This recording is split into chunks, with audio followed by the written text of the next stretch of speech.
David Copperfield, Chapter 44. Dora's answer at last. An answer came from the two old ladies. They presented their compliments to Mr. Copperfield, and informed him that they had given his letter their best consideration, with a view to the happiness of both parties, which I thought rather an alarming expression, not only because of the use they had made of it in relation to the family difference before mentioned, but because I had, and have all my life, observed that conventional phrases are a sort of fireworks, easily let off, and liable to take a great variety of shapes and colors, not at all suggested by their original form. The Mrs. Spenlow added that they begged to forbear expressing, through the medium of correspondence, an opinion on the subject of Mr. Copperfield's communication, but that if Mr. Copperfield would do them the favor to call, upon a certain day, accompanied, if he thought proper, by a confidential friend, they would be happy to hold some conversation on the subject. To this favor, Mr. Copperfield immediately replied, with his respectful compliments, that he would have the honor of waiting on the Mrs. Spenlow, at the time appointed, accompanied, in accordance with their kind permission, by his friend Mr. Thomas Traddles of the Inner Temple. Having dispatched which missive, Mr. Copperfield fell into a condition of strong nervous agitation, and so remained until the day arrived. It was a great augmentation of my uneasiness to be bereaved, at this eventful crisis, of the inestimable services of Miss Mills. But Mr. Mills, who was always doing something or other to annoy me, or I felt as if he were, which was the same thing, had brought his conduct to a climax, by taking it into his head that he would go to India. Why should he go to India, except to harass me? To be sure, he had nothing to do with any other part of the world, and had a good deal to do with that part, being entirely in the India trade, whatever that was. I had floating dreams myself concerning golden shawls and elephants' teeth, having been at Calcutta in his youth, and designing now to go out there again, in the capacity of resident partner. But this was nothing to me. However, it was so much to him that for India he was bound, and Julia with him, and Julia went into the country to take leave of her relations, and the house was put into a perfect suit of bills, announcing that it was to be let or sold, and that the furniture, mangle and all, was to be taken at a valuation. So, here was another earthquake of which I became the sport. Before I had recovered from the shock of its predecessor, I was in several minds how to dress myself on the important day, being divided between my desire to appear to advantage, and my apprehensions of putting on anything that might impair my severely practical character in the eyes of the Mrs. Spenlow. I endeavored to hit a happy medium between these two extremes. My aunt approved the result, and Mr. Dick threw one of his shoes after Traddles and me, for luck, as we went downstairs. Excellent fellow as I knew Traddles to be, and warmly attached to him as I was, I could not help wishing, on that delicate occasion, that he had never contracted the habit of brushing his hair so very upright.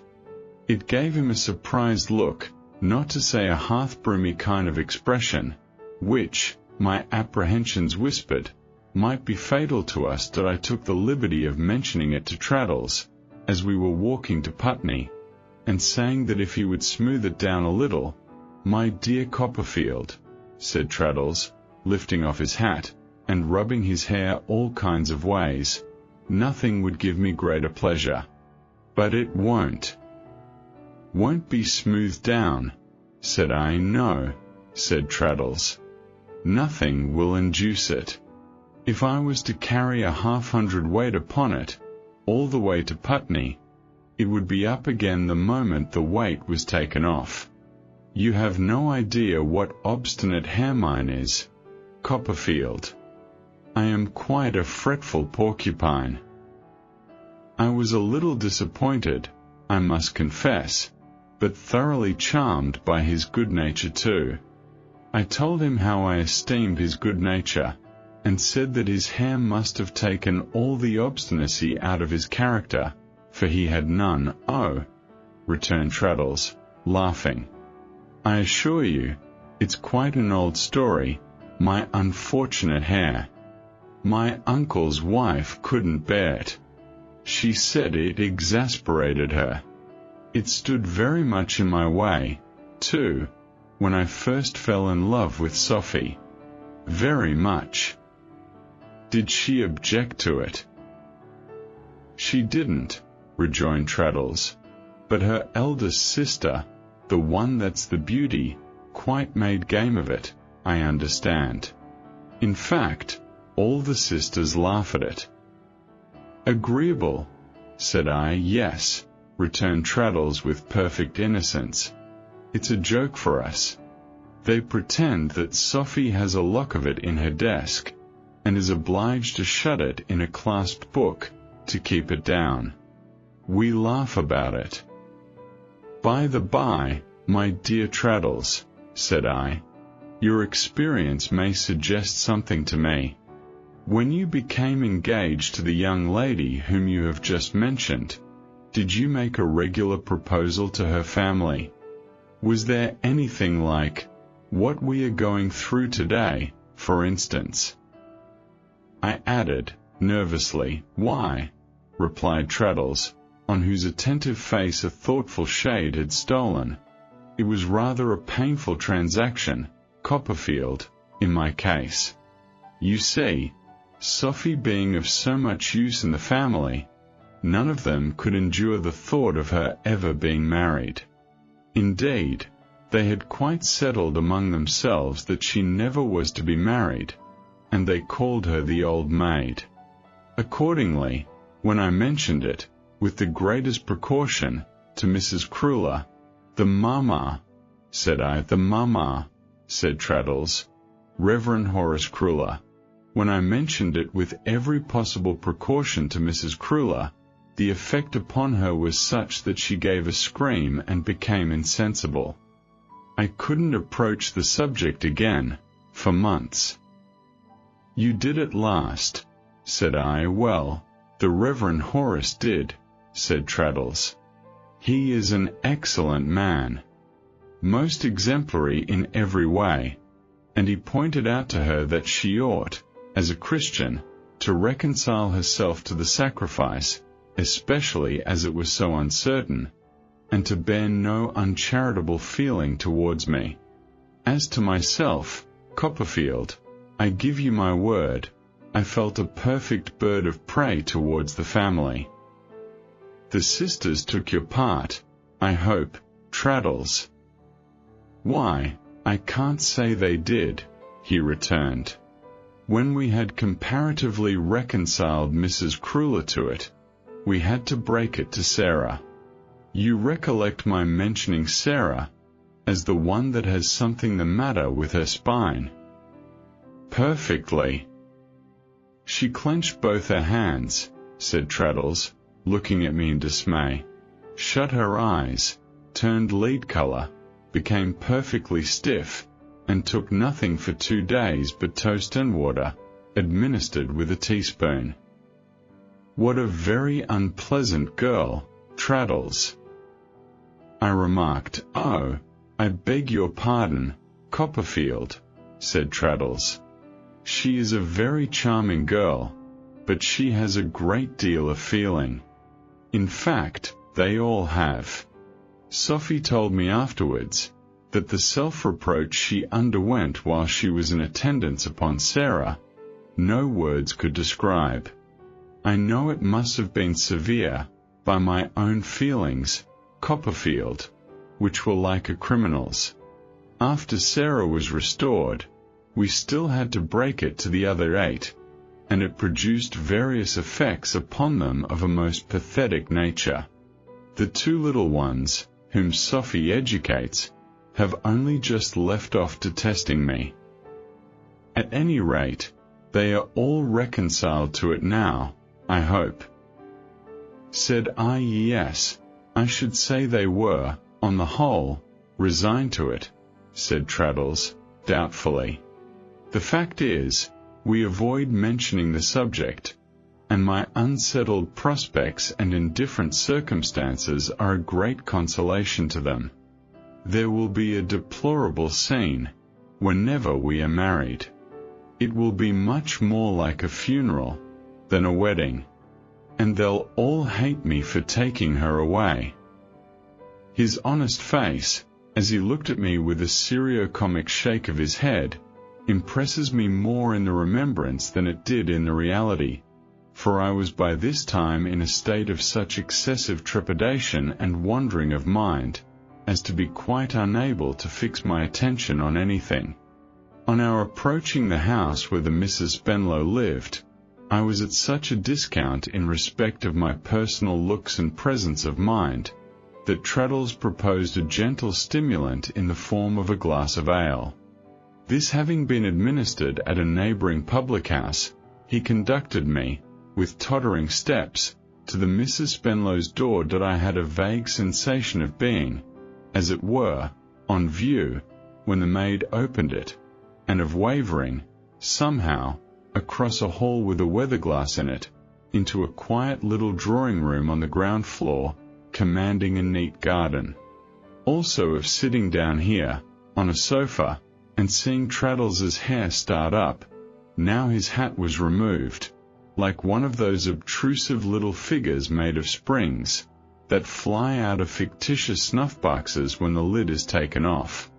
Also of hearing an old-fashioned clock ticking away on the chimneypiece, and trying to make it keep time to the jerking of my heart, which it wouldn't.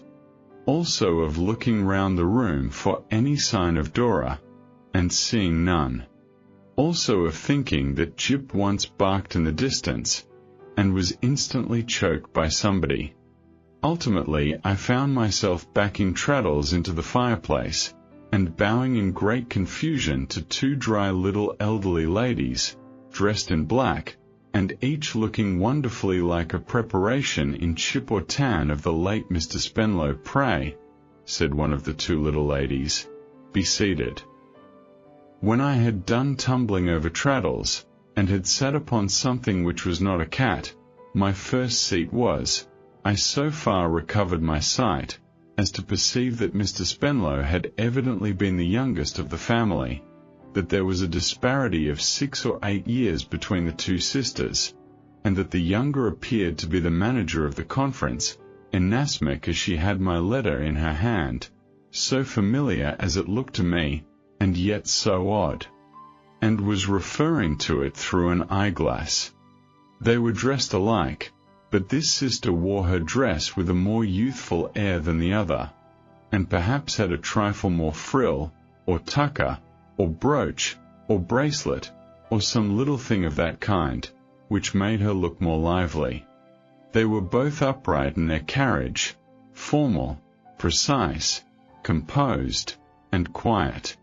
The sister who had not my letter had her arms crossed on her breast, and resting on each other, like an idol. "Mr. Copperfield, I believe," said the sister who had got my letter, addressing herself to Traddles. This was a frightful beginning.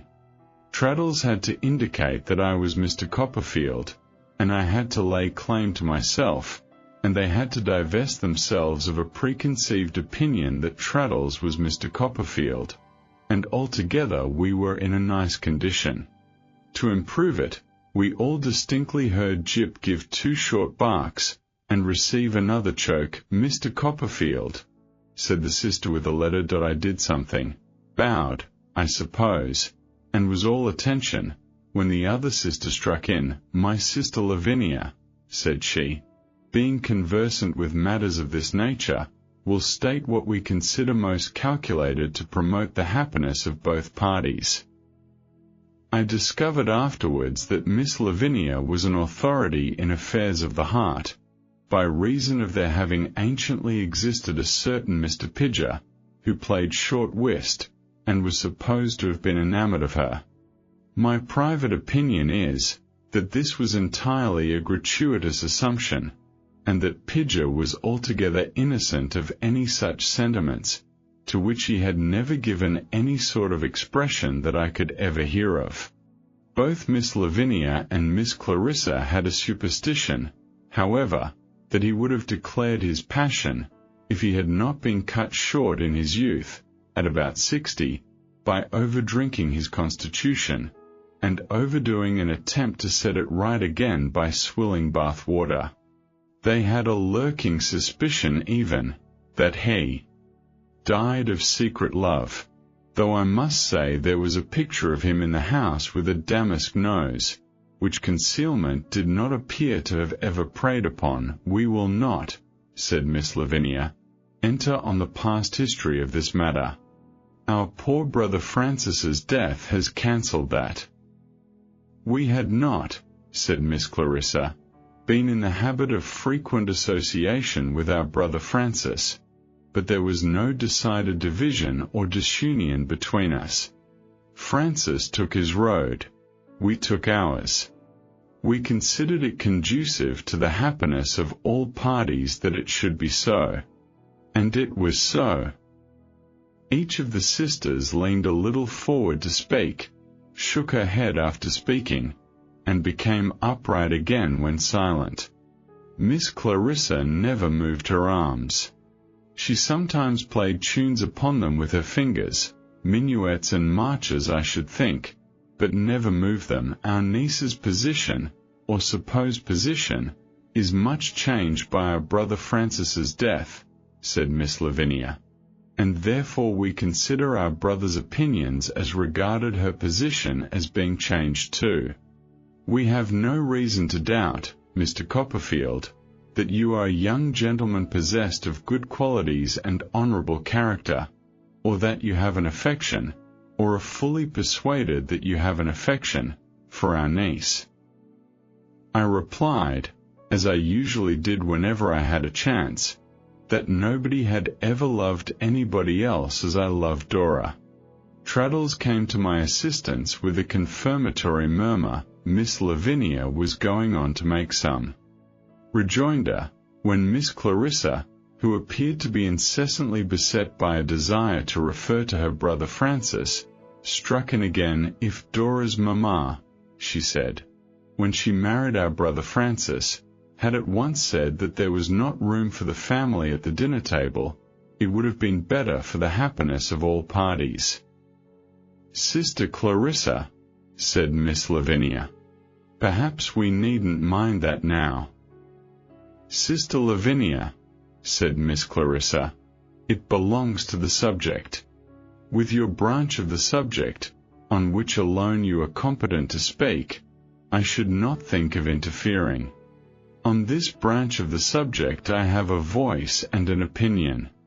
It would have been better for the happiness of all parties, if Dora's mamma, when she married our brother Francis, had mentioned plainly what her intentions were. We should then have known what we had to expect. We should have said, pray do not invite us, at any time, and all possibility of misunderstanding would have been avoided. When Miss Clarissa had shaken her head, Miss Lavinia resumed, again referring to my letter through her eyeglass. They both had little bright round twinkling eyes, by the way, which were like birds' eyes.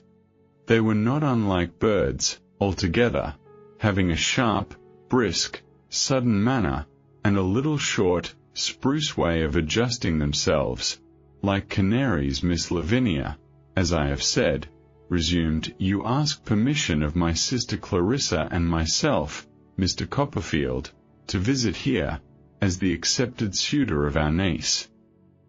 If our brother Francis, said Miss Clarissa, breaking out again, if I may call anything so calm a breaking out, wished to surround himself with an atmosphere of Doctors' Commons, and of Doctors' Commons only, what right or desire had we to object? None, I am sure. We have ever been far from wishing to obtrude ourselves on anyone. But why not say so? Let our brother Francis and his wife have their society. Let my sister Lavinia and myself have our society. We can find it for ourselves, I hope." As this appeared to be addressed to Traddles and me, both Traddles and I made some sort of reply. Traddles was inaudible. I think I observed, myself, that it was highly creditable to all concerned. "I don't in the least know what I meant, Sister Lavinia," said Miss Clarissa, having now relieved her mind. "You can go on, my dear." Miss Lavinia proceeded, "Mr. Copperfield, my sister Clarissa and I have been very careful indeed in considering this letter, and we have not considered it without finally showing it to our niece, and discussing it with our niece. We have no doubt that you think you like her very much." "Think, I rapturously began. "Oh." But Miss Clarissa giving me a look, just like a sharp canary, as requesting that I would not interrupt the oracle, "I begged pardon, affection," said Miss Lavinia, glancing at her sister for corroboration, which she gave in the form of a little nod to every clause. "Mature affection, homage, devotion, does not easily express itself. Its voice is low. It is modest and retiring. It lies in ambush, waits and waits. Such is the mature fruit. Sometimes a life glides away, and finds it still ripening in the shade." Of course I did not understand then that this was an allusion to her supposed experience of the stricken Pidger, but I saw, from the gravity with which Miss Clarissa nodded her head, that great weight was attached to these words, the light, for I call them, in comparison with such sentiments, the light inclinations of very young people, pursued Miss Lavinia, are dust, compared to rocks. It is owing to the difficulty of knowing whether they are likely to endure or have any real foundation, that my sister Clarissa and myself have been very undecided how to act. "Mr. Copperfield, and Mr. Traddles," said my friend, finding himself looked at, "I beg pardon." "Of the inner temple, I believe," said Miss Clarissa, again glancing at my letter. Traddles said exactly so, and became pretty red in the face now. Although I had not received any express encouragement as yet, I fancied that I saw in the two little sisters, and particularly in Miss Lavinia, an intensified enjoyment of this new and fruitful subject of domestic interest, a settling down to make the most of it, a disposition to pet it, in which there was a good bright ray of hope. I thought I perceived that Miss Lavinia would have uncommon satisfaction in superintending two young lovers, like Dora and me, and that Miss Clarissa would have hardly less satisfaction in seeing her superintend us, and in chiming in with her own particular department of the subject whenever that impulse was strong upon her. This gave me courage to protest most vehemently that I loved Dora better than I could tell, or anyone believe, that all my friends knew how I love her, that my aunt, Agnes, Traddles, everyone who knew me, knew how I loved her, and how earnest my love had made me. For the truth of this, I appealed to Traddles. And Traddles, firing up as if he were plunging into a parliamentary debate, really did come out nobly, confirming me in good round terms, and in a plain, sensible, practical manner, that evidently made a favourable impression. I speak, if I may presume to say so, as one who has some little experience of such things, said Traddles, being myself engaged to a young lady, one of 10, down in Devonshire, and seeing no probability, at present, of our engagement coming to a termination. "You may be able to confirm what I have said, Mr. Traddles," observed Miss Lavinia, evidently taking a new interest in him, "of the affection that is modest and retiring, that waits and waits." "Entirely, said Traddles. Miss Clarissa looked at Miss Lavinia, and shook her head gravely. Miss Lavinia looked consciously at Miss Clarissa, and heaved a little sigh. "Sister Lavinia," said Miss Clarissa, "take my smelling bottle." Miss Lavinia revived herself with a few whiffs of aromatic vinegar, Traddles and I looking on with great solicitude the while, and then went on to say, rather faintly, "My sister and myself have been in great doubt, Mr. Traddles, what course we ought to take in reference to the likings, or imaginary likings, of such very young people as your friend Mr. Copperfield and our niece." "Our brother Francis's child," remarked Miss Clarissa. "If our brother Francis's wife had found it convenient in her lifetime, though she had an unquestionable right to act as she thought best, to invite the family to her dinner table, we might have known our brother Francis's child better at the present moment. Sister Lavinia, proceed." Miss Lavinia turned my letter, so as to bring the superscription towards herself, and referred through her eyeglass to some orderly-looking notes she had made on that part of it. "It seems to us," said she, "prudent, Mr. Traddles, to bring these feelings to the test of our own observation. At present we know nothing of them, and are not in a situation to judge how much reality there may be in them. Therefore we are inclined so far to accede to Mr. Copperfield's proposal, as to admit his visits here." "I shall never, dear ladies," I exclaimed, relieved of an immense load of apprehension, "forget your kindness." "But," pursued Miss Lavinia, "but, we would prefer to regard those visits, Mr. Traddles, as made, at present, to us. We must guard ourselves from recognizing any positive engagement between Mr. Copperfield and our niece, until we have had an opportunity, until you have had an opportunity." "Sister Lavinia," said Miss Clarissa. "Be it so," assented Miss Lavinia, with a sigh, "until I have had an opportunity of observing them." "Copperfield," said Traddles, turning to me, "you feel, I am sure, that nothing could be more reasonable or considerate." "Nothing," cried I am deeply sensible of it." "In this position of affairs," said Miss Lavinia, again referring to her notes, "and admitting his visits on this understanding only, we must require from Mr. Copperfield a distinct assurance, on his word of honour, that no communication of any kind shall take place between him and our niece without our knowledge. That no project whatever shall be entertained with regard to our niece, without being first submitted to us, to you, Sister Lavinia," Miss Clarissa interposed. "Be it so, Clarissa," assented Miss Lavinia resignedly, to me, and receiving our concurrence.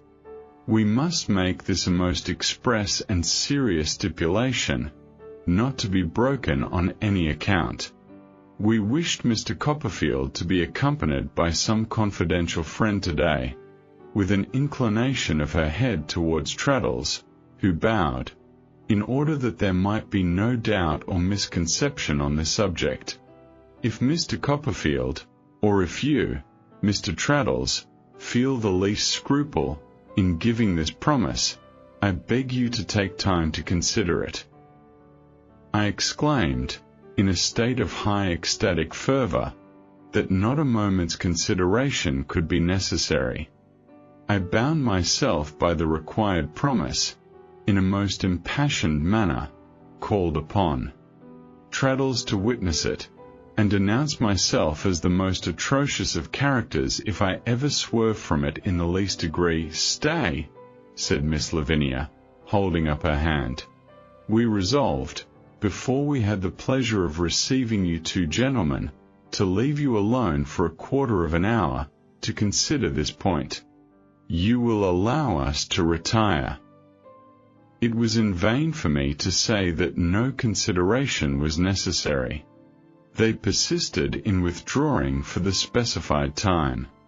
Accordingly, these little birds hopped out with great dignity, leaving me to receive the congratulations of Traddles, and to feel as if I were translated to regions of exquisite happiness. Exactly at the expiration of the quarter of an hour, they reappeared with no less dignity than they had disappeared. They had gone rustling away as if their little dresses were made of autumn leaves, and they came rustling back. In like manner did I then bound myself once more to the prescribed conditions. Sister Clarissa, said Miss Lavinia, the rest is with you. Miss Clarissa, unfolding her arms for the first time, took the notes and glanced at them. We shall be happy, said Miss Clarissa, to see Mr. Copperfield to dinner every Sunday, if it should suit his convenience. Our hour is 3. I bowed. In the course of the week, said Miss Clarissa, we shall be happy to see Mr. Copperfield to tea. Our hour is 6:30. I bowed again. Twice in the week, said Miss Clarissa, but, as a rule, not oftener. I bowed again. Miss Trotwood, said Miss Clarissa, mentioned in Mr. Copperfield's letter, will perhaps call upon us. When visiting is better for the happiness of all parties, we are glad to receive visits, and return them. When it is better for the happiness of all parties that no visiting should take place, as in the case of our brother Francis, and his establishment, that is quite different. I intimated that my aunt would be proud and delighted to make their acquaintance, though I must say I was not quite sure of their getting on very satisfactorily together. The conditions being now closed, I expressed my acknowledgments in the warmest manner, and, taking the hand, first of Miss Clarissa, and then of Miss Lavinia, pressed it, in each case, to my lips. Miss Lavinia then arose, and begging Mr. Traddles to excuse us for a minute, requested me to follow her. I obeyed, all in a tremble, and was conducted into another room. There I found my blessed darling stopping her ears behind the door, with her dear little face against the wall, and Jip in the plate warmer with his head tied up in a towel. Oh, how beautiful she was in her black frock, and how she sobbed and cried at first, and wouldn't come out from behind the door. How fond we were of one another, when she did come out at last, and what a state of bliss I was in, when we took Jip out of the plate warmer, and restored him to the light, sneezing very much, and were all three reunited. My dearest Dora, now, indeed, my own forever. Oh, don't, pleaded Dora, please. Are you not my own forever, Dora? Oh yes, of course I am, cried Dora, but I am so frightened. Frightened, my own? Oh yes. I don't like him, said Dora. Why don't he go? Who, my life? Your friend, said Dora. It isn't any business of his. What a stupid he must be. My love. There never was anything so coaxing as her childish ways. He is the best creature. Oh, but we don't want any best creatures, pouted Dora. My dear, I argued, you will soon know him well, and like him of all things. And here is my aunt coming soon, and you'll like her of all things too, when you know her. No, please don't bring her, said Dora, giving me a horrified little kiss, and folding her hands. Don't. I know she's a naughty, mischief-making old thing. Don't let her come here, Dodie, which was a corruption of David. Remonstrance was of no use. Then, so I laughed, and admired, and was very much in love and very happy, and she showed me Jip's new trick of standing on his hind legs in a corner, which he did for about the space of a flash of lightning, and then fell down, and I don't know how long I should have stayed there, oblivious of Traddles, if Miss Lavinia had not come in to take me away. Miss Lavinia was very fond of Dora. She told me Dora was exactly like what she had been herself at her age. She must have altered a good deal, and she treated Dora just as if she had been a toy. I wanted to persuade Dora to come and see Traddles, but on my proposing it she ran off to her own room and locked herself in, so I went to Traddles without her, and walked away with him on air. Nothing could be more satisfactory, said Traddles. And they are very agreeable old ladies, I am sure. I shouldn't be at all surprised if you were to be married years before me, Copperfield. Does your Sophie play on any instrument, Traddles? I inquired, in the pride of my heart. She knows enough of the piano to teach it to her little sisters, said Traddles. Does she sing at all? I asked. Why, she sings ballads, sometimes, to freshen up the others a little when they're out of spirits, said Traddles. Nothing scientific. She doesn't sing to the guitar, said I. Oh dear no, said Traddles. Paint at all? Not at all, said Traddles. Did I promise Traddles that he should hear Dora sing, and see some of her flower painting? He said he should like it very much, and we went home arm in arm in great good humor and delight. I encouraged him to talk about Sophie, on the way, which he did with a loving reliance on her that I very much admired. I compared her in my mind with Dora, with considerable inward satisfaction, but I candidly admitted to myself that she seemed to be an excellent kind of girl for Traddles. Of course my aunt was immediately made acquainted with the successful issue of the conference, and with all that had been said and done in the course of it. She was happy to see me so happy, and promised to call on Dora's aunts without loss of time. But she took such a long walk up and down our rooms that night, while I was writing to Agnes, that I began to think she meant to walk till morning. My letter to Agnes was a fervent and grateful one, narrating all the good effects that had resulted from my following her advice.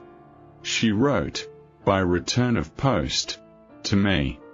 Her letter was hopeful, earnest, and cheerful.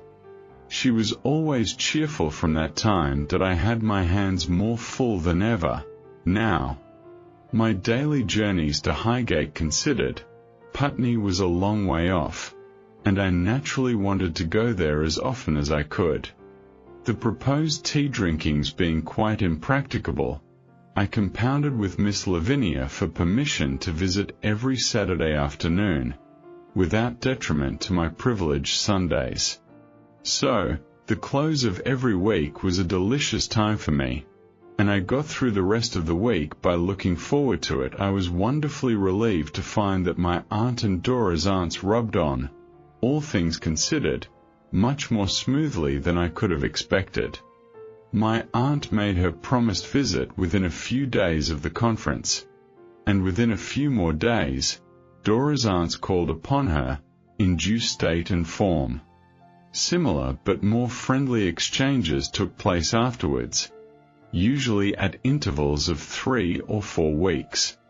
I know that my aunt distressed Dora's aunts very much, by utterly setting at naught the dignity of Flyconvance, and walking out to Putney at extraordinary times, as shortly after breakfast or just before tea, likewise by wearing her bonnet in any manner that happened to be comfortable to her head, without at all deferring to the prejudices of civilization on that subject. But Dora's aunts soon agreed to regard my aunt as an eccentric and somewhat masculine lady, with a strong understanding, and although my aunt occasionally ruffled the feathers of Dora's aunts by expressing heretical opinions on various points of ceremony, she loved me too well not to sacrifice some of her little peculiarities to the general harmony. The only member of our small society who positively refused to adapt himself to circumstances was Jip. He never saw my aunt without immediately displaying every tooth in his head, retiring under a chair, and growling incessantly, with now and then a doleful howl, as if she really were too much for his feelings.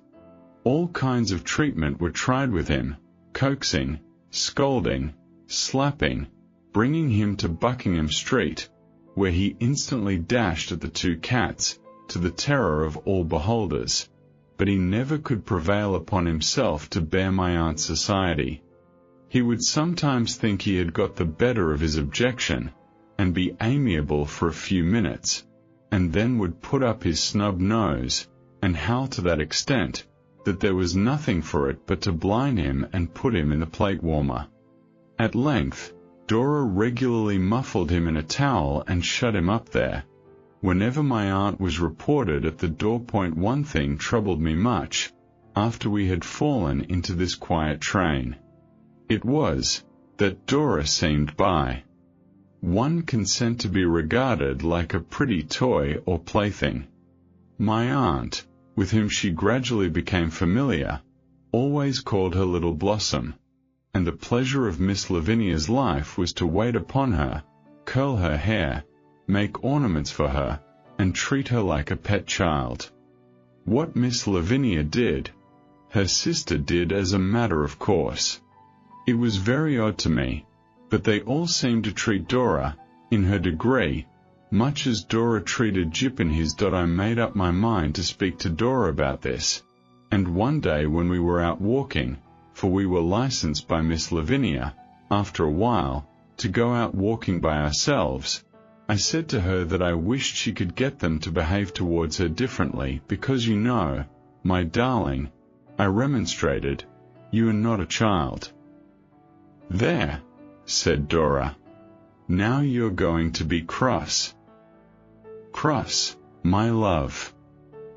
I am sure they're very kind to me, said Dora, and I am very happy. Well, but my dearest life, said I, you might be very happy, and yet be treated rationally. Dora gave me a reproachful look, the prettiest look, and then began to sob, saying, if I didn't like her, why had I ever wanted so much to be engaged to her? And why didn't I go away, now, if I couldn't bear her? What could I do, but kiss away her tears, and tell her how I doted on her, after that? I am sure I am very affectionate, said Dora. You oughtn't to be cruel to me, Dodie. Cruel, my precious love. As if I would, or could, be cruel to you, for the world.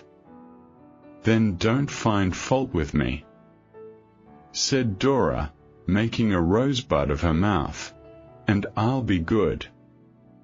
I was charmed by her presently asking me, of her own accord, to give her that cookery book I had once spoken of, and to show her how to keep accounts as I had once promised I would. I brought the volume with me on my next visit. I got it prettily bound, first, to make it look less dry and more inviting, and as we strolled about the common, I showed her an old housekeeping book of my aunt's, and gave her a set of tablets, and a pretty little pencil case and box of leads, to practice housekeeping with. But the cookery book made Dora's head ache, and the figures made her cry. They wouldn't add up, she said. So she rubbed them out, and drew little nosegays and likenesses of me and Jip, all over the tablets. Then I playfully tried verbal instruction in domestic matters, as we walked about on a Saturday afternoon. Sometimes, for example, when we passed a butcher's shop, I would say, now suppose, my pet, that we were married, and you were going to buy a shoulder of mutton for dinner, would you know how to buy it?" My pretty little Dora's face would fall, and she would make her mouth into a bud again, as if she would very much prefer to shut mine with a kiss. "Would you know how to buy it, my darling?" I would repeat, "Perhaps." If I were very inflexible, Dora would think a little, and then reply, "Perhaps," with great triumph. "Why, the butcher would know how to sell it, and what need I know?" "Oh, you silly boy!" So, when I once asked Dora, with an eye to the cookery book, what she would do if we were married, and I were to say I should like a nice Irish stew, she replied that she would tell the servant to make it, and then clapped her little hands together across my arm, and laughed in such a charming manner that she was more delightful than ever. Consequently, the principal use to which the cookery book was devoted was being put down in the corner for Jip to stand upon.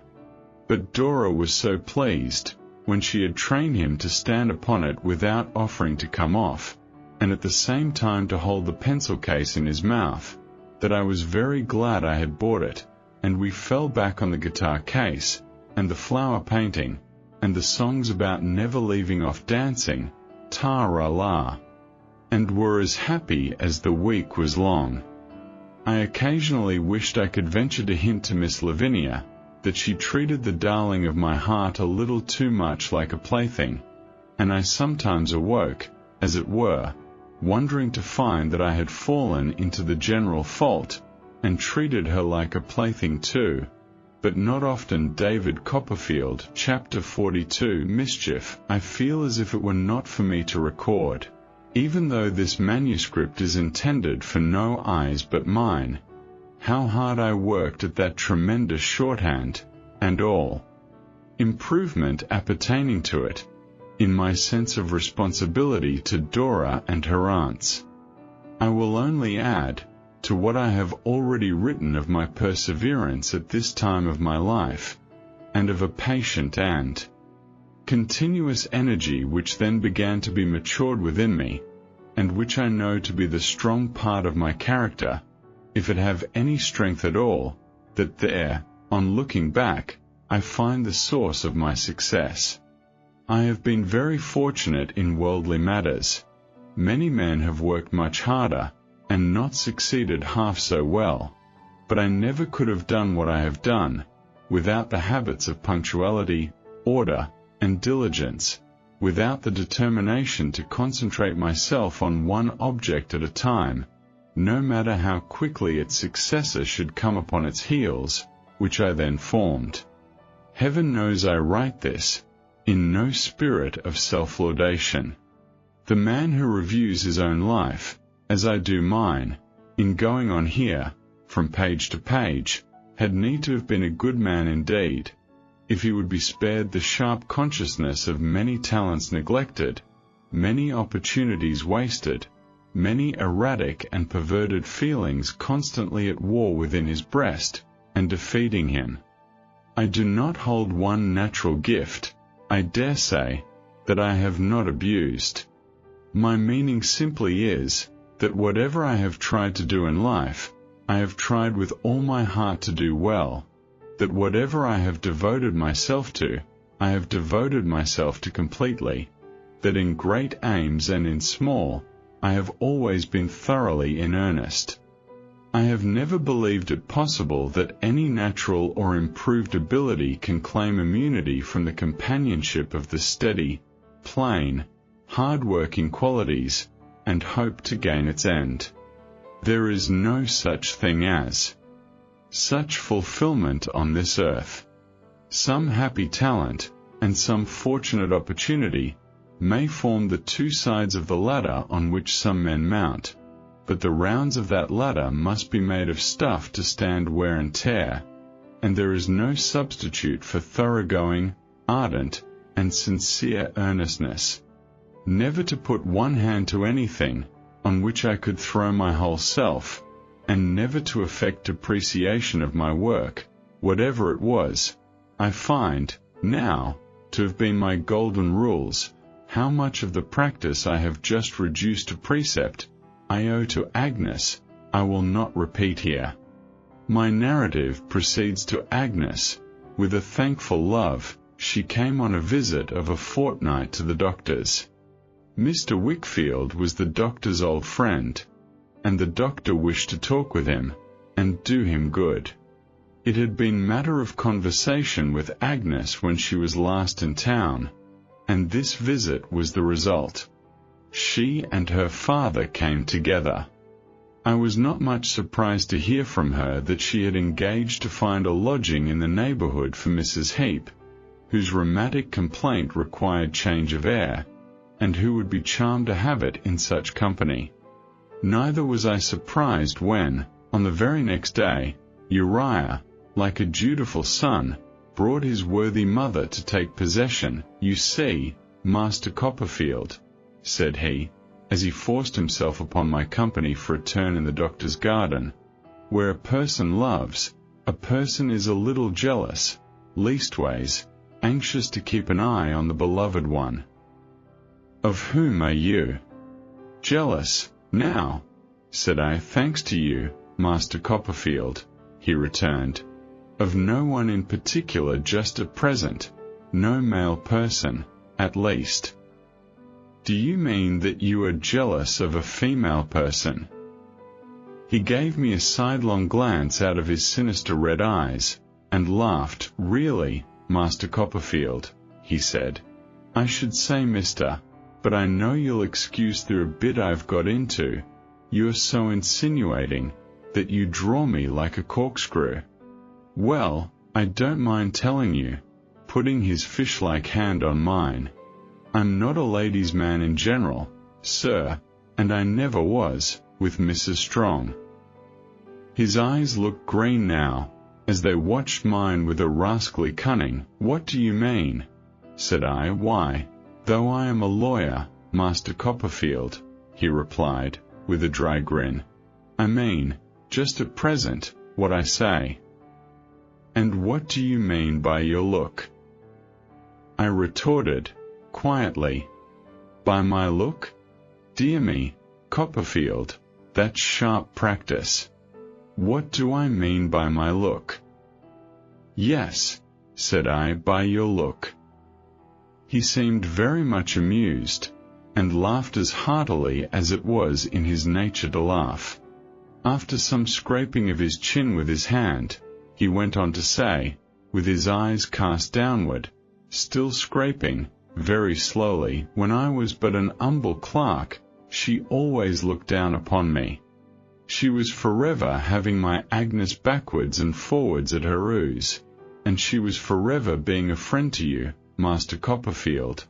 But I was too far beneath her, myself, to be noticed. Well, said I, suppose you were. And beneath him too, pursued Uriah, very distinctly, and in a meditative tone of voice, as he continued to scrape his chin. Don't you know the doctor better, said I, than to suppose him conscious of your existence, when you were not before him? He directed his eyes at me in that sidelong glance again, and he made his face very lantern-jawed, for the greater convenience of scraping, as he answered, Oh dear, I am not referring to the doctor. Oh no, poor man. I mean Mr. Malden. My heart quite died within me. All my old doubts and apprehensions on that subject, all the doctor's happiness and peace, all the mingled possibilities of innocence and compromise, that I could not unravel, I saw, in a moment, at the mercy of this fellow's twisting. He never could come into the office, without ordering and shoving me about, said Uriah. One of your fine gentlemen he was. I was very meek and humble, and I am. But I didn't like that sort of thing, and I don't. He left off scraping his chin, and sucked in his cheeks until they seemed to meet inside, keeping his sidelong glance upon me all the while. She is one of your lovely women, she is, he pursued, when he had slowly restored his face to its natural form, and ready to be no friend to such as me, I know. She's just the person as would put my Agnes up to higher sort of game. Now, I ain't one of your ladies' men, Master Copperfield, but I've had eyes in my head, a pretty long time back. We humble ones have got eyes, mostly speaking, and we look out of 'em. I endeavoured to appear unconscious and not disquieted, but I saw in his face, with poor success. Now, I'm not going to let myself be run down, Copperfield, he continued, raising that part of his countenance, where his red eyebrows would have been if he had had any, with malignant triumph, and I shall do what I can to put a stop to this friendship. I don't approve of it. I don't mind acknowledging to you that I've got rather a grudging disposition, and want to keep off all intruders. I ain't going, if I know it, to run the risk of being plotted against. You are always plotting, and delude yourself into the belief that everybody else is doing the like, I think, said I. Perhaps so, Master Copperfield, he replied. But I've got a motive, as my fellow partner used to say, and I go at it tooth and nail. I mustn't be put upon, as a numble person, too much. I can't allow people in my way. Really, they must come out of the cart, Master Copperfield.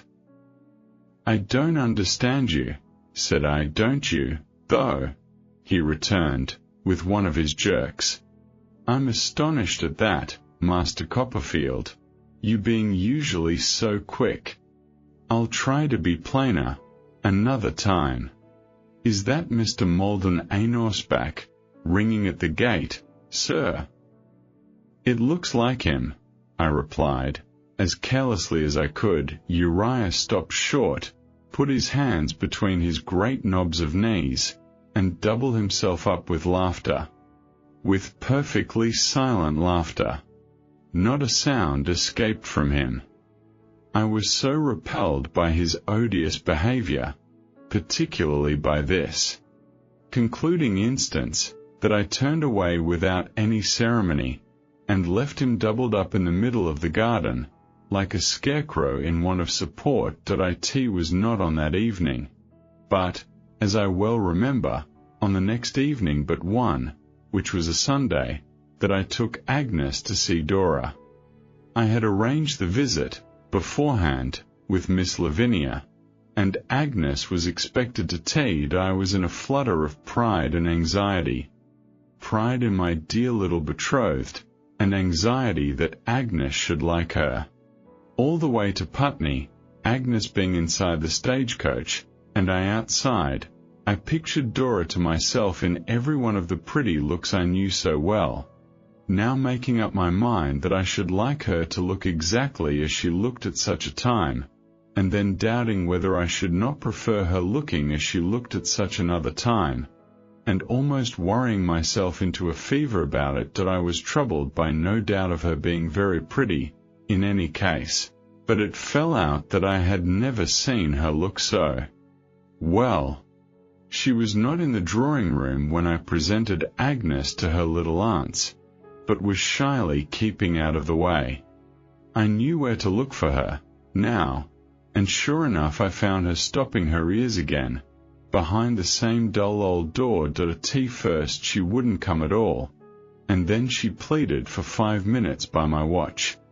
When at length she put her arm through mine, to be taken to the drawing-room, her charming little face was flushed, and had never been so pretty. But, when we went into the room, and it turned pale, she was 10,000 times prettier yet. Dora was afraid of Agnes. She had told me that she knew Agnes was too clever. But when she saw her looking at once so cheerful and so earnest, and so thoughtful, and so good, she gave a faint little cry of pleased surprise, and just put her affectionate arms round Agnes's neck, and laid her innocent cheek against her face. I never was so happy. I never was so pleased as when I saw those two sit down together, side by side. As when I saw my little darling looking up so naturally to those cordial eyes. As when I saw the tender, beautiful regard which Agnes cast upon her Miss Lavinia and Miss Clarissa partook, in their way, of my joy. It was the pleasantest tea-table in the world. Miss Clarissa presided. I cut and handed the sweet seed cake. The little sisters had a bird-like fondness for picking up seeds and pecking at sugar. Miss Lavinia looked on with benignant patronage, as if our happy love were all her work, and we were perfectly contented with ourselves and one another. The gentle cheerfulness of Agnes went to all their hearts. Her quiet interest in everything that interested Dora, her manner of making acquaintance with Jip, who responded instantly, her pleasant way, when Dora was ashamed to come over to her usual seat by me, her modest grace and ease, eliciting a crowd of blushing little marks of confidence from Dora, seemed to make our circle quite complete. "I am so glad," said Dora, after tea, "that you like me. I didn't think you would, and I want, more than ever, to be liked, now Julia Mills is gone. I have omitted to mention it, by the by. Miss Mills had sailed, and Dora and I had gone aboard a Great East Indiaman at Gravesend to see her, and we had had preserved ginger, and guava, and other delicacies of that sort for lunch, and we had left Miss Mills weeping on a camp-stool on the quarterdeck, with a large new diary under her arm, in which the original reflections awakened by the contemplation of ocean were to be recorded under lock and key. Agnes said she was afraid I must have given her an unpromising character, but Dora corrected that directly. "Oh no," she said, shaking her curls at me. "It was all praise. He thinks so much of your opinion, that I was quite afraid of it." "My good opinion cannot strengthen his attachment to some people whom he knows," said Agnes, with a smile. "It is not worth their having." "But please let me have it," said Dora, in her coaxing way, "if you can." We made merry about Dora's wanting to be liked, and Dora said I was a goose, and she didn't like me at any rate, and the short evening flew away on gossamer wings. The time was at hand when the coach was to call for us. I was standing alone before the fire, when Dora came stealing softly in, to give me that usual precious little kiss before I went. "Don't you think, if I had had her for a friend a long time ago, Dodie," said Dora, her bright eyes shining very brightly, and her little right hand idly busying itself with one of the buttons of my coat, "I might have been more clever perhaps." "My love," said I, "what nonsense!" "Do you think it is nonsense?" returned Dora, without looking at me. "Are you sure it is?" "Of course I am." "I have forgotten," said Dora, still turning the button round and round, "what relation Agnes is to you, you dear bad boy." "No blood relation," I replied, "but we were brought up together, like brother and sister." "I wonder why you ever fell in love with me," said Dora, beginning on another button of my coat. "Perhaps because I couldn't see you, and not love you, Dora." "Suppose you had never seen me at all," said Dora, going to another button. "Suppose we had never been born," said I. Gaily did I wondered what she was thinking about, as I glanced in admiring silence at the little soft hand travelling up the row of buttons on my coat, and at the clustering hair that lay against my breast, and at the lashes of her downcast eyes, slightly rising as they followed her idle fingers. At length her eyes were lifted up to mine, and she stood on tiptoe to give me, more thoughtfully than usual, that precious little kiss. Once, twice, 3 times, and went out of the room. They all came back together within 5 minutes afterwards, and Dora's unusual thoughtfulness was quite gone then. She was laughingly resolved to put Jip through the whole of his performances, before the coach came. They took some time, not so much on account of their variety, as Jip's reluctance, and were still unfinished when it was heard at the door.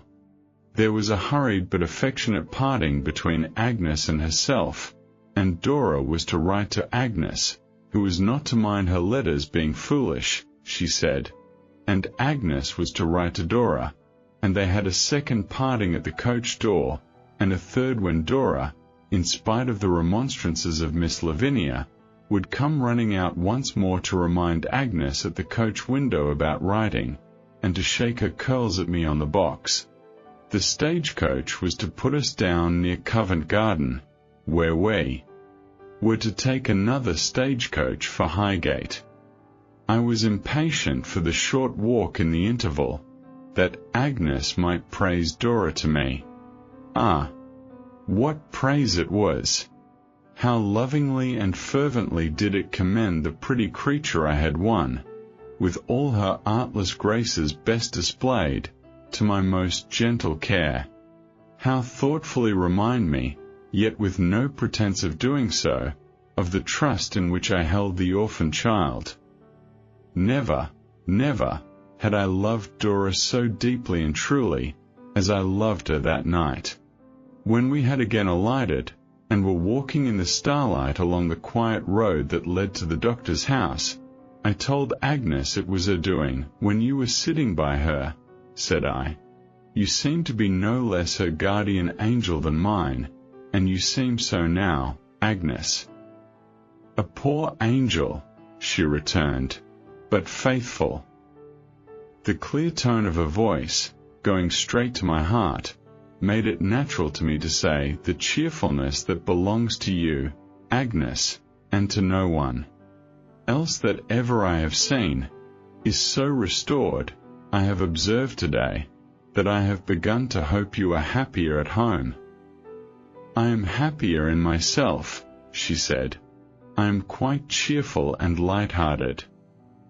I glanced at the serene face looking upward, and thought it was the stars that made it seem so noble. There has been no change at home, said Agnes, after a few moments. No fresh reference, said I. I wouldn't distress you, Agnes, but I cannot help asking, to what we spoke of, when we parted last. No, none, she answered. I have thought so much about it. You must think less about it. Remember that I confide in simple love and truth at last.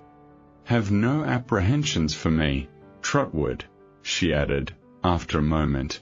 The step you dread my taking, I shall never take. Although I think I had never really feared it, in any season of cool reflection, it was an unspeakable relief to me to have this assurance from her own truthful lips. I told her so, earnestly, and when this visit is over, said I, for we may not be alone another time, how long is it likely to be, my dear Agnes, before you come to London again? Probably a long time, she replied. I think it will be best, for Papa's sake, to remain at home. We are not likely to meet often, for some time to come, but I shall be a good correspondent of Dora's, and we shall frequently hear of one another that way. We were now within the little courtyard of the doctor's cottage. It was growing late. There was a light in the window of Mrs. Strong's chamber, and Agnes, pointing to it, bade me good night. Do not be troubled, she said, giving me her hand, by our misfortunes and anxieties. I can be happier in nothing than in your happiness. If you can ever give me help, rely upon it I will ask you for it. God bless you always. In her beaming smile, and in these last tones of her cheerful voice, I seemed again to see and hear my little Dora in her company. I stood a while, looking through the porch at the stars, with a heart full of love and gratitude, and then walked slowly forth. I had engaged a bed at a decent alehouse close by, and was going out at the gate, when, happening to turn my head, I saw a light in the doctor's study. A half-reproachful fancy came into my mind, that he had been working at the dictionary without my help. With the view of seeing if this was so, and, in any case, of bidding him good night, if he were yet sitting among his books, I turned back, and going softly across the hall, and gently opening the door, looked in. The first person whom I saw, to my surprise, by the sober light of the shaded lamp, was Uriah. He was standing close beside it, with one of his skeleton hands over his mouth, and the other resting on the doctor's table. The doctor sat in his study chair, covering his face with his hands.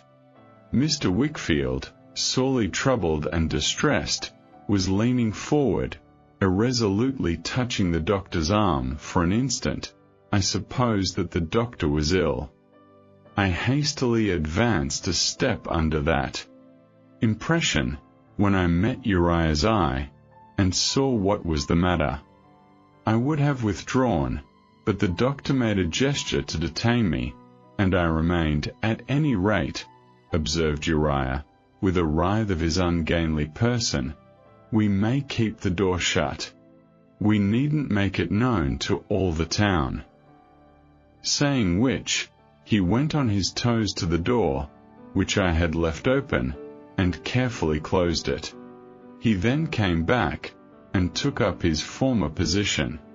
There was an obtrusive show of compassionate zeal in his voice and manner, more intolerable, at least to me, than any demeanour he could have assumed. I have felt it incumbent upon me, Master Copperfield, said Uriah, to point out to Dr. Strong what you and me have already talked about.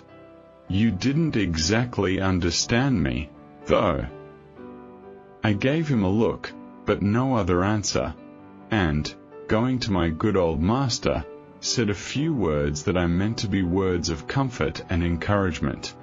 He put his hand upon my shoulder, as it had been his custom to do when I was quite a little fellow, but did not lift his grey head. As you didn't understand me, Master Copperfield, resumed Uriah in the same officious manner, I may take the liberty of humbler mentioning, being among friends, that I have called Dr. Strong's attention to the goings-on of Mrs. Strong. It's much against the grain with me, I assure you, Copperfield, to be concerned in anything so unpleasant, but really, as it is, we are all mixing ourselves up with what oughtn't to be. That was what my meaning was, sir, when you didn't understand me. I wonder now, when I recall his leer, that I did not collar him, and try to shake the breath out of his body. I dare say I didn't make myself very clear, he went on, nor you neither. Naturally, we was both of us inclined to give such a subject a wide berth. Hows'ever, at last I have made up my mind to speak plain, and I have mentioned to Dr. Strong that, did you speak, sir? This was to the doctor, who had moaned. The sound might have touched any heart, I thought, but it had no effect upon Uriah's. Mention to Dr. Strong, he proceeded, that anyone may see that Mr. Malden, and the lovely and agreeable lady as is Dr. Strong's wife, are too sweet on one another. Really the time is come, we being at present all mixing ourselves up with what oughtn't to be, when Dr. Strong must be told that this was full as plain to everybody as the sun, before Mr. Malden went to India, that Mr. Malden made excuses to come back, for nothing else, and that is always here, for nothing else. When you come in, sir, I was just putting it to my fellow partner, towards whom he turned, to say to Dr. Strong upon his word and honour, whether he'd ever been of this opinion long ago, or not. "Come, Mr. Wickfield, sir, would you be so good as tell us? Yes or no, sir? Come, partner." "For God's sake, my dear doctor," said Mr. Wickfield again, laying his irresolute hand upon the doctor's arm, "don't attach too much weight to any suspicions I may have entertained." "There!" cried Uriah, shaking his head. "What a melancholy confirmation, ain't it?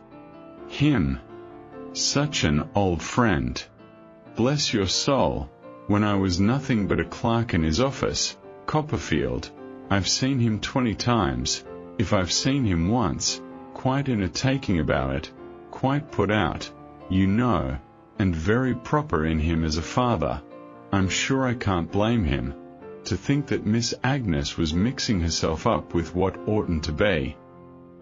"My dear Strong," said Mr. Wickfield in a tremulous voice, "my good friend, I needn't tell you that it has been my vice to look for some one master motive in everybody, and to try all actions by one narrow test. I may have fallen into such doubts as I have had, through this mistake." "You have had doubts, Wickfield," said the doctor, without lifting up his head. "You have had doubts." "Speak up, fellow partner," urged Uriah. "I had, at one time, certainly," said Mr. Wickfield. God forgive me, I thought you had."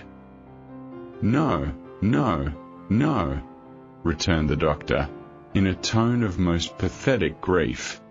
"I thought, at one time," said Mr. Wickfield, "that you wished to send Malden abroad to effect a desirable separation."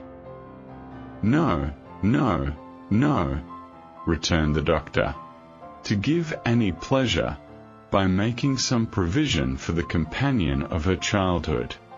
Nothing else." "So I found," said Mr. Wickfield. "I couldn't doubt it, when you told me so. But I thought, I implore you to remember the narrow construction which has been my besetting sin, that, in a case where there was so much disparity in point of years, that's the way to put it, you see, Master Copperfield," observed Uriah, with fawning and offensive pity. "A lady of such youth, and such attractions, however real her respect for you, might have been influenced in marrying, by worldly considerations only. I make no allowance for innumerable feelings and circumstances that may have all tended to good. For heaven's sake remember that." "How kind he puts it," said Uriah, shaking his head. "Always observing her from one point of view," said Mr. Wickfield. "But by all that is dear to you, my old friend, I entreat you to consider what it was. I am forced to confess now, having no escape. No, there's no way out of it, Mr. Wickfield, sir," observed Uriah, "when it's got to this." "That I did," said Mr. Wickfield, glancing helplessly and distractedly at his partner, "that I did doubt her, and think her wanting in her duty to you, and that I did sometimes, if I must say all, feel averse to Agnes being in such a familiar relation towards her, as to see what I saw, or in my diseased theory fancied that I saw. I never mentioned this to anyone. I never meant it to be known to anyone. And though it is terrible to you to hear," said Mr. Wickfield, quite subdued, "if you knew how terrible it is for me to tell, you would feel compassion for me." The doctor, in the perfect goodness of his nature, put out his hand. Mr. Wickfield held it for a little while in his, with his head bowed down. "I am sure," said Uriah, writhing himself into the silence like a conger eel, "that this is a subject full of unpleasantness to everybody. But since we have got so far, I ought to take the liberty of mentioning that Copperfield has noticed it too. I turned upon him, and asked him how he dared refer to me. "Oh, it's very kind of you, Copperfield," returned Uriah, undulating all over, "and we all know what an amiable character yours is, but you know that the moment I spoke to you the other night, you knew what I meant. You know you knew what I meant, Copperfield. Don't deny it. You deny it with the best intentions, but don't do it, Copperfield." I saw the mild eye of the good old doctor turned upon me for a moment, and I felt that the confession of my old misgivings and remembrances was too plainly written in my face to be overlooked. It was of no use raging. I could not undo that. Say what I would, I could not unsay it. We were silent again, and remained so, until the doctor rose and walked twice or thrice across the room. Presently he returned to where his chair stood, and, leaning on the back of it, and occasionally putting his handkerchief to his eyes, with a simple honesty that did him more honor, to my thinking, than any disguise he could have affected, said, "I have been much to blame. I believe I have been very much to blame. I have exposed one whom I hold in my heart, to trials and aspersions. I call them aspersions, even to have been conceived in anybody's inmost mind, of which she never, but, for me, could have been the object." Uriah Heep gave a kind of snivel. "I think to express sympathy, of which my Annie," said the doctor, "never, but for me, could have been the object. Gentlemen, I am old now, as you know. I do not feel, tonight, that I have much to live for. But my life, upon the truth and honor of the dear lady who has been the subject of this conversation. I do not think that the best embodiment of chivalry, the realization of the handsomest and most romantic figure ever imagined by painter, could have said this, with a more impressive and affecting dignity than the plain old doctor did. But I am not prepared," he went on, "to deny, perhaps I may have been, without knowing it, in some degree prepared to admit, that I may have unwittingly ensnared that lady into an unhappy marriage. I am a man quite unaccustomed to observe, and I cannot but believe that the observation of several people, of different ages and positions, all too plainly tending in one direction, and that so natural, is better than mine.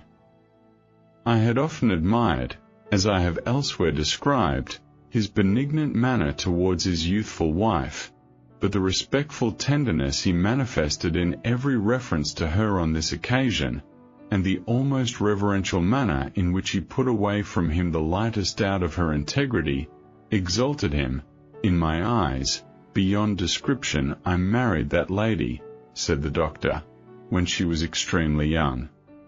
I took her to myself when her character was scarcely formed.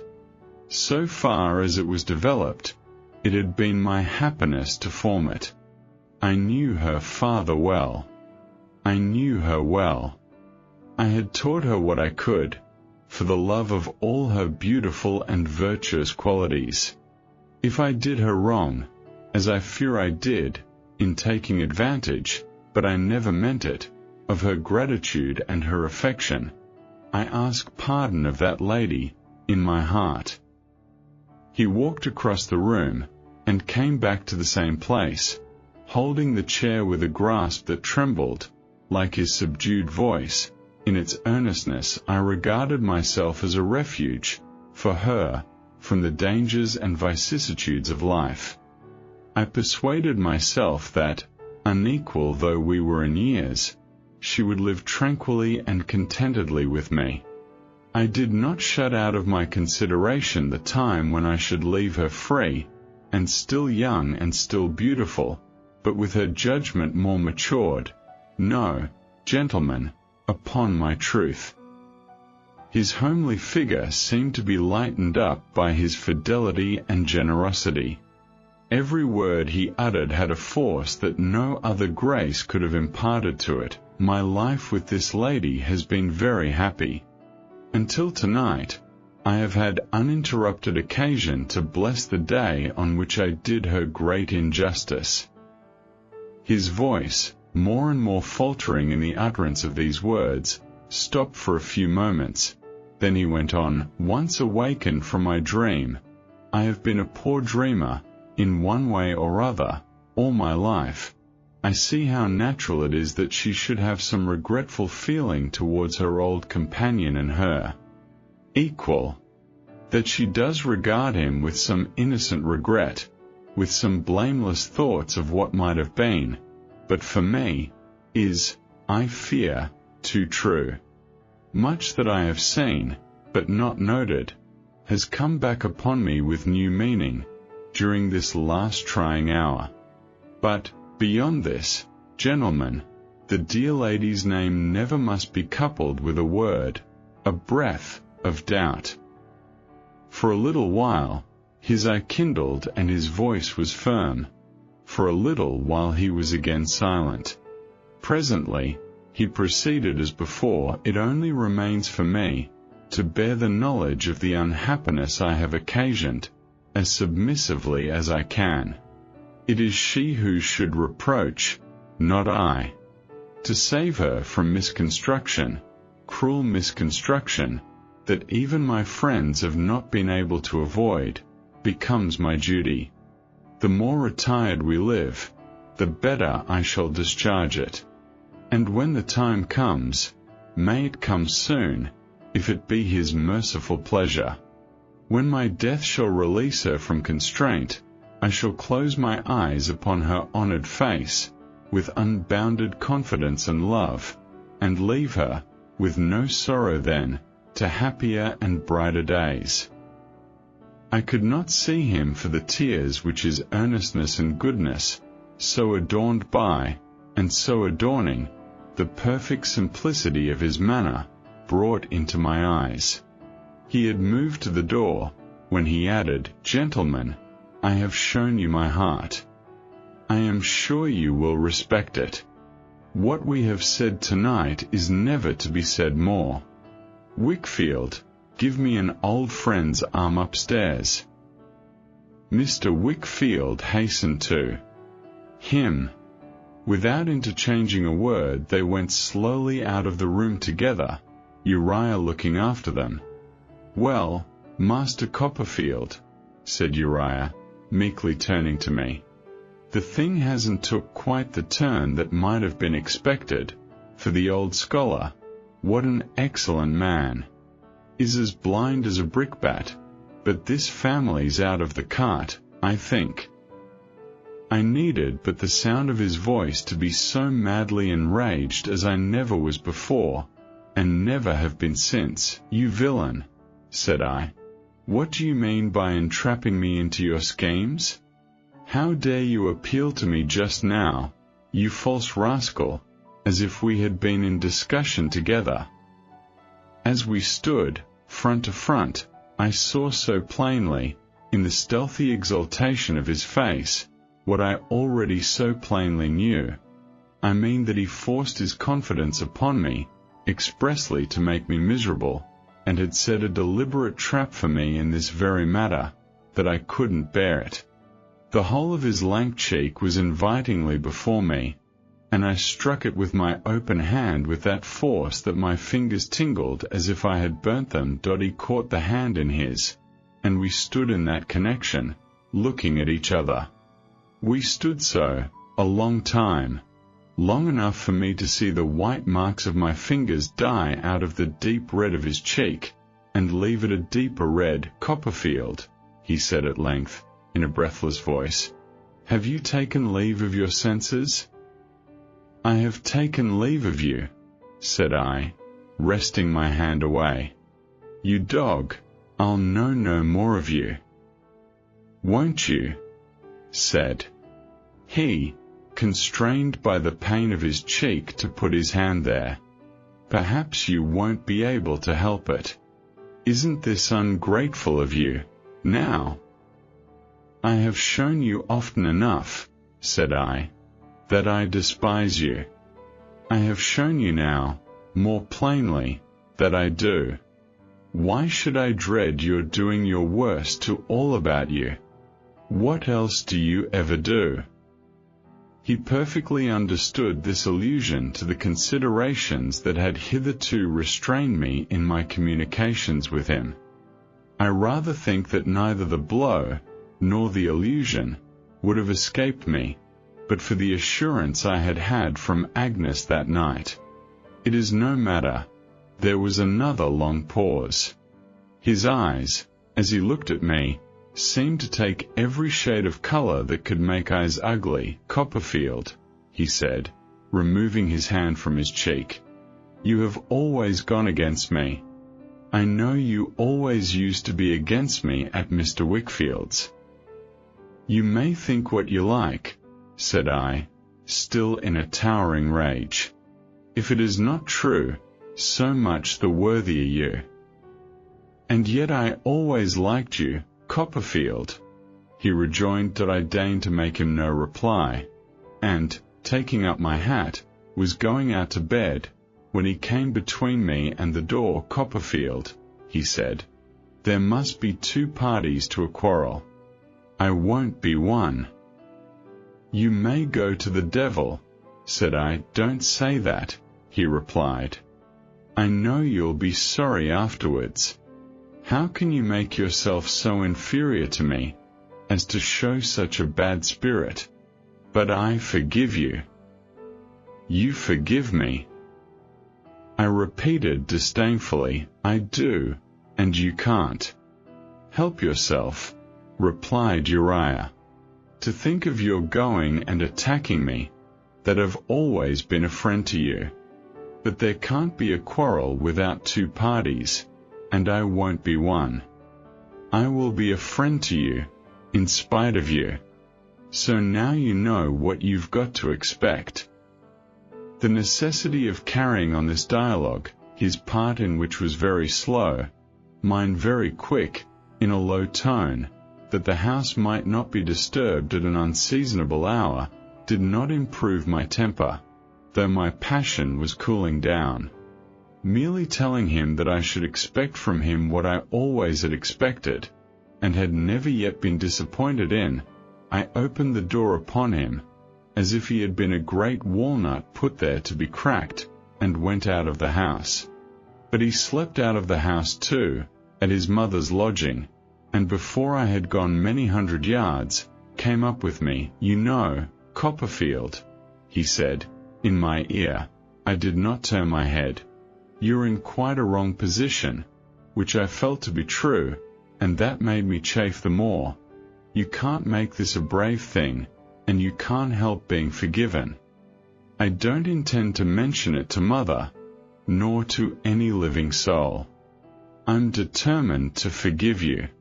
But I do wonder that you should lift your hand against a person that you knew to be so humble. I felt only less mean than he. He knew me better than I knew myself. If he had retorted or openly exasperated me, it would have been a relief and a justification, but he had put me on a slow fire, on which I lay tormented.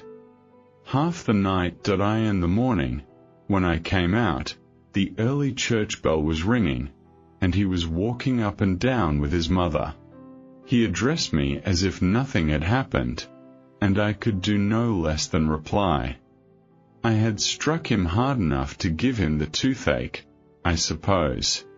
At all events, his face was tied up in a black silk handkerchief, which, with his hat perched on the top of it, was far from improving his appearance. I heard that he went to a dentist's in London on the Monday morning, and had a tooth out. I hope it was a double one. The doctor gave out that he was not quite well, and remained alone, for a considerable part of every day, during the remainder of the visit. Agnes and her father had been gone a week, before we resumed our usual work. On the day preceding its resumption, the doctor gave me with his own hands a folded note not sealed. It was addressed to myself, and laid an injunction on me, in a few affectionate words, never to refer to the subject of that evening. I had confided it to my aunt, but to no one else. It was not a subject I could discuss with Agnes, and Agnes certainly had not the least suspicion of what had passed, neither, I felt convinced, had Mrs. Strong then. Several weeks elapsed before I saw the least change in her. It came on slowly, like a cloud when there is no wind. At first, she seemed to wonder at the gentle compassion with which the doctor spoke to her, and at his wish that she should have her mother with her, to relieve the dull monotony of her life. Often, when we were at work, and she was sitting by, I would see her pausing and looking at him with that memorable face. Afterwards, I sometimes observed her rise, with her eyes full of tears, and go out of the room. Gradually, an unhappy shadow fell upon her beauty, and deepened every day. Mrs. Markleham was a regular inmate of the cottage then, but she talked, and saw nothing. Yes, this change stole on Annie. Once like sunshine in the doctor's house, the doctor became older in appearance, and more grave, but the sweetness of his temper, the placid kindness of his manner, and his benevolent solicitude for her, if they were capable of any increase, were increased. I saw him once, early on the morning of her birthday, when she came to sit in the window while we were at work, which she had always done, but now began to do with a timid and uncertain air that I thought very touching, take her forehead between his hands, kiss it, and go hurriedly away, too much moved to remain. I saw her stand where he had left her, like a statue, and then bend down her head, and clasp her hands, and weep, I cannot say how sorrowfully. Sometimes, after that, I fancied that she tried to speak even to me, in intervals when we were left alone. But she never uttered a word. The doctor always had some new project for her participating in amusements away from home, with her mother, and Mrs. Markleham, who was very fond of amusements, and very easily dissatisfied with anything else, entered into them with great goodwill, and was loud in her commendations. But Annie, in a spiritless, unhappy way, only went whither she was led, and seemed to have no care for anything that I did not know what to think. Neither did my aunt, who must have walked, at various times, 100 miles in her uncertainty. What was strangest of all was, that the only real relief which seemed to make its way into the secret region of this domestic unhappiness, made its way there in the person of Mr. Dick.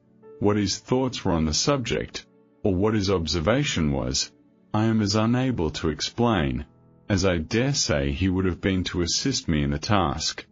But, as I have recorded in the narrative of my school days, his veneration for the doctor was unbounded, and there is a subtlety of perception in real attachment, even when it is borne towards man by one of the lower animals, which leaves the highest intellect behind.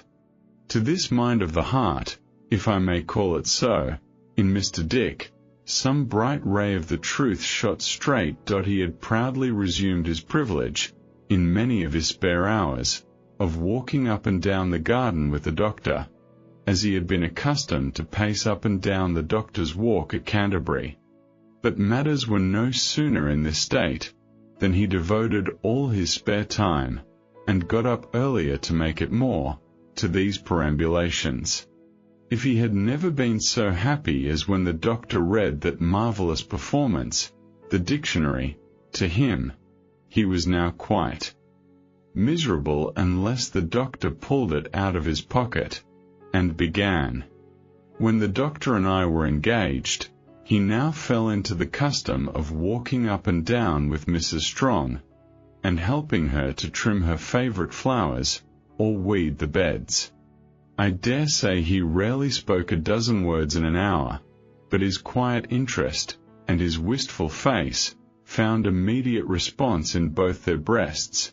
Each knew that the other liked him, and that he loved both, and he became what no one else could be, a link between them. When I think of him, with his impenetrably wise face, walking up and down with the doctor, delighted to be battered by the hard words in the dictionary. When I think of him carrying huge watering pots after Annie, kneeling down, in very pores of gloves, at patient microscopic work among the little leaves, expressing as no philosopher could have expressed, in everything he did, a delicate desire to be her friend, showering sympathy, trustfulness, and affection, out of every hole in the watering pot.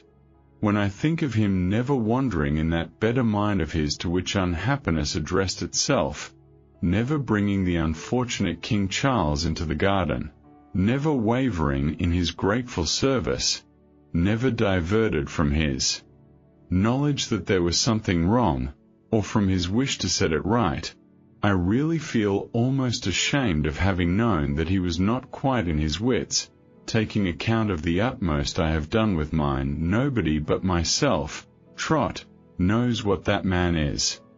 My aunt would proudly remark, when we conversed about it, Dick will distinguish himself yet. I must refer to one other topic before I close this chapter. While the visit at the doctor's was still in progress, I observed that the postman brought 2 or 3 letters every morning for Uriah Heep, who remained at Highgate until the rest went back, it being a leisure time, and that these were always directed in a businesslike manner by Mr. Micawber, who now assumed a round legal hand. I was glad to infer, from these slight premises, that Mr. Micawber was doing well, and consequently was much surprised to receive, about this time, the following letter from his amiable wife, Canterbury, Monday evening. You will doubtless be surprised, my dear Mr. Copperfield, to receive this communication. Still more so, by its contents. Still more so, by the stipulation of implicit confidence which I beg to impose. But my feelings as a wife and mother require relief, and as I do not wish to consult my family, already obnoxious to the feelings of Mr. Micawber, I know no one of whom I can better ask advice than my friend and former lodger. You may be aware, my dear Mr. Copperfield, that between myself and Mr. Micawber, whom I will never desert, there's always been preserved a spirit of mutual confidence.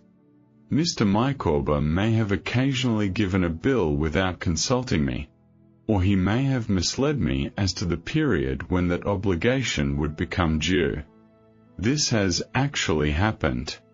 But, in general, Mr. Micawber has had no secrets from the bosom of affection, I allude to his wife, and has invariably, on our retirement to rest, recalled the events of the day. You will picture to yourself, my dear Mr. Copperfield, what the poignancy of my feelings must be, when I inform you that Mr. Micawber is entirely changed.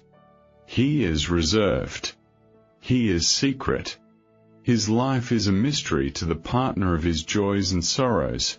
I again allude to his wife, and if I should assure you that beyond knowing that it is passed from morning to night at the office, I now know less of it than I do of the man in the south, connected with whose mouth the thoughtless children repeat an idle tale respecting cold plum porridge, I should adopt a popular fallacy to express an actual fact. But this is not all. Mr. Micawber is morose. He is severe. He is estranged from our eldest son and daughter. He has no pride in his twins. He looks with an eye of coldness even on the unoffending stranger who last became a member of our circle. The pecuniary means of meeting our expenses, kept down to the utmost farthing, are obtained from him with great difficulty, and even under fearful threats that he will settle himself, the exact expression, and he inexorably refuses to give any explanation whatever of this distracting policy. This is hard to bear. This is heartbreaking. If you will advise me, knowing my feeble powers such as they are, how you think it will be best to exert them in a dilemma so unwonted, you will add. Another friendly obligation to the many you have already rendered me.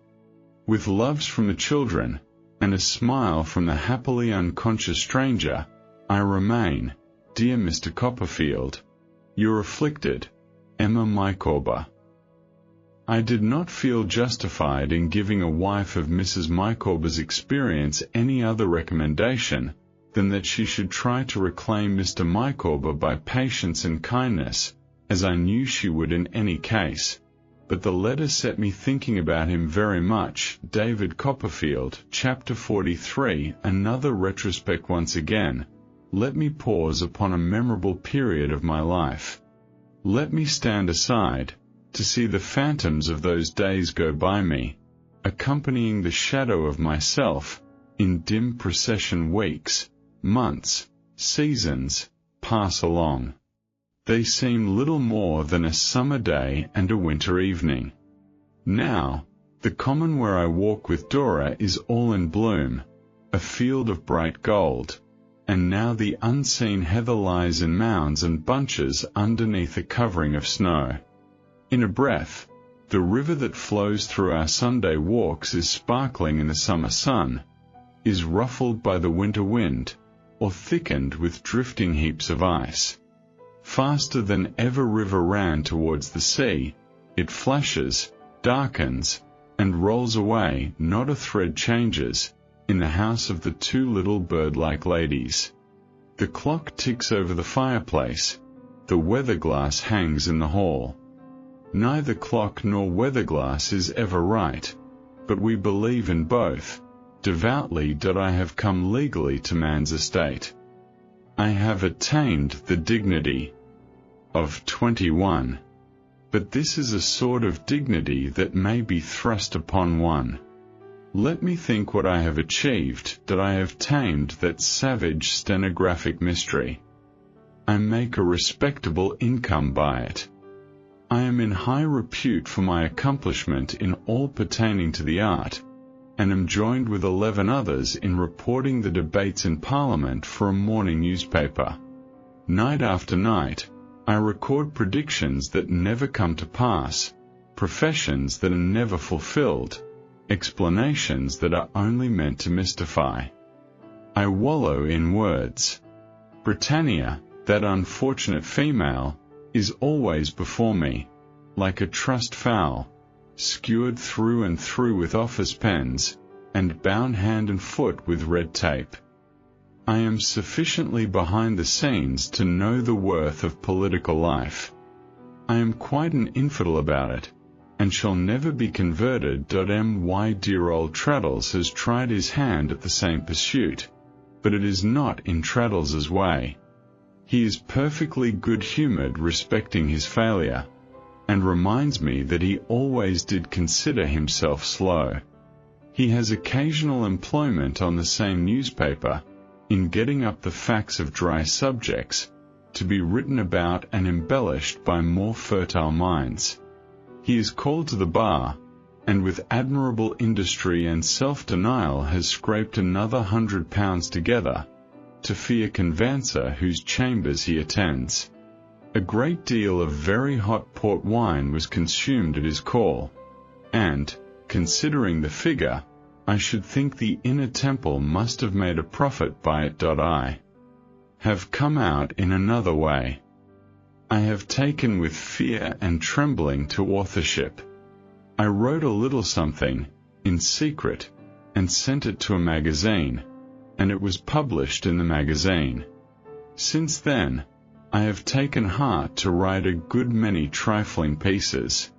Now, I am regularly paid for them. Altogether, I am well off. When I tell my income on the fingers of my left hand, I pass the third finger and take in the fourth to the middle joint we have removed, from Buckingham Street, to a pleasant little cottage very near the one I looked at when my enthusiasm first came on. My aunt, however, who has sold the house at Dover, to good advantage, is not going to remain here, but intends removing herself to a still more tiny cottage close at hand. What does this portend? My marriage? Yes, yes. I am going to be married to Dora. Miss Lavinia and Miss Clarissa have given their consent, and if ever canary birds were in a flutter, they are. Miss Lavinia, self-charged with the superintendence of my darling's wardrobe, is constantly cutting out brown paper cuirasses, and differing in opinion from a highly respectable young man, with a long bundle and a yard measure under his arm. A dressmaker, always stabbed in the breast with a needle and thread, boards and lodges in the house, and seems to me, eating, drinking, or sleeping, never to take her thimble off. They make a lay figure of my dear. They are always sending for her to come and try something on. We can't be happy together for 5 minutes. In the evening, but some intrusive female knocks at the door, and says, "Oh, if you please, Miss Dora, would you step upstairs?" Miss Clarissa and my aunt roam all over London, to find out articles of furniture for Dora and me to look at. It would be better for them to buy the goods at once, without this ceremony of inspection, for, when we go to see a kitchen fender and meat screen, Dora sees a Chinese house for Jip, with little bells on the top, and prefers that. And it takes a long time to accustom Jip to his new residence, after we have bought it. Whenever he goes in or out, he makes all the little bells ring, and is horribly frightened. Peggotty comes up to make herself useful, and falls to work immediately. Her department appears to be, to clean everything over and over again. She rubs everything that can be rubbed, until it shines, like her own honest forehead, with perpetual friction. And now it is, that I begin to see her solitary brother passing through the dark streets at night, and looking, as he goes, among the wandering faces. I never speak to him at such an hour.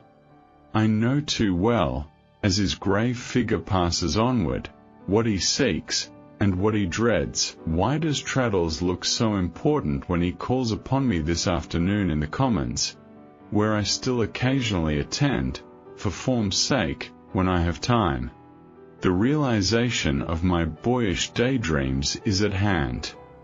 I am going to take out the license. It is a little document to do so much, and Traddles contemplates it, as it lies upon my desk, half in admiration, half in awe. There are the names, in the sweet old visionary connection, David Copperfield and Dora Spenlow, and there, in the corner, is that parental institution, the Stamp Office, which is so benignantly interested in the various transactions of human life, looking down upon our union.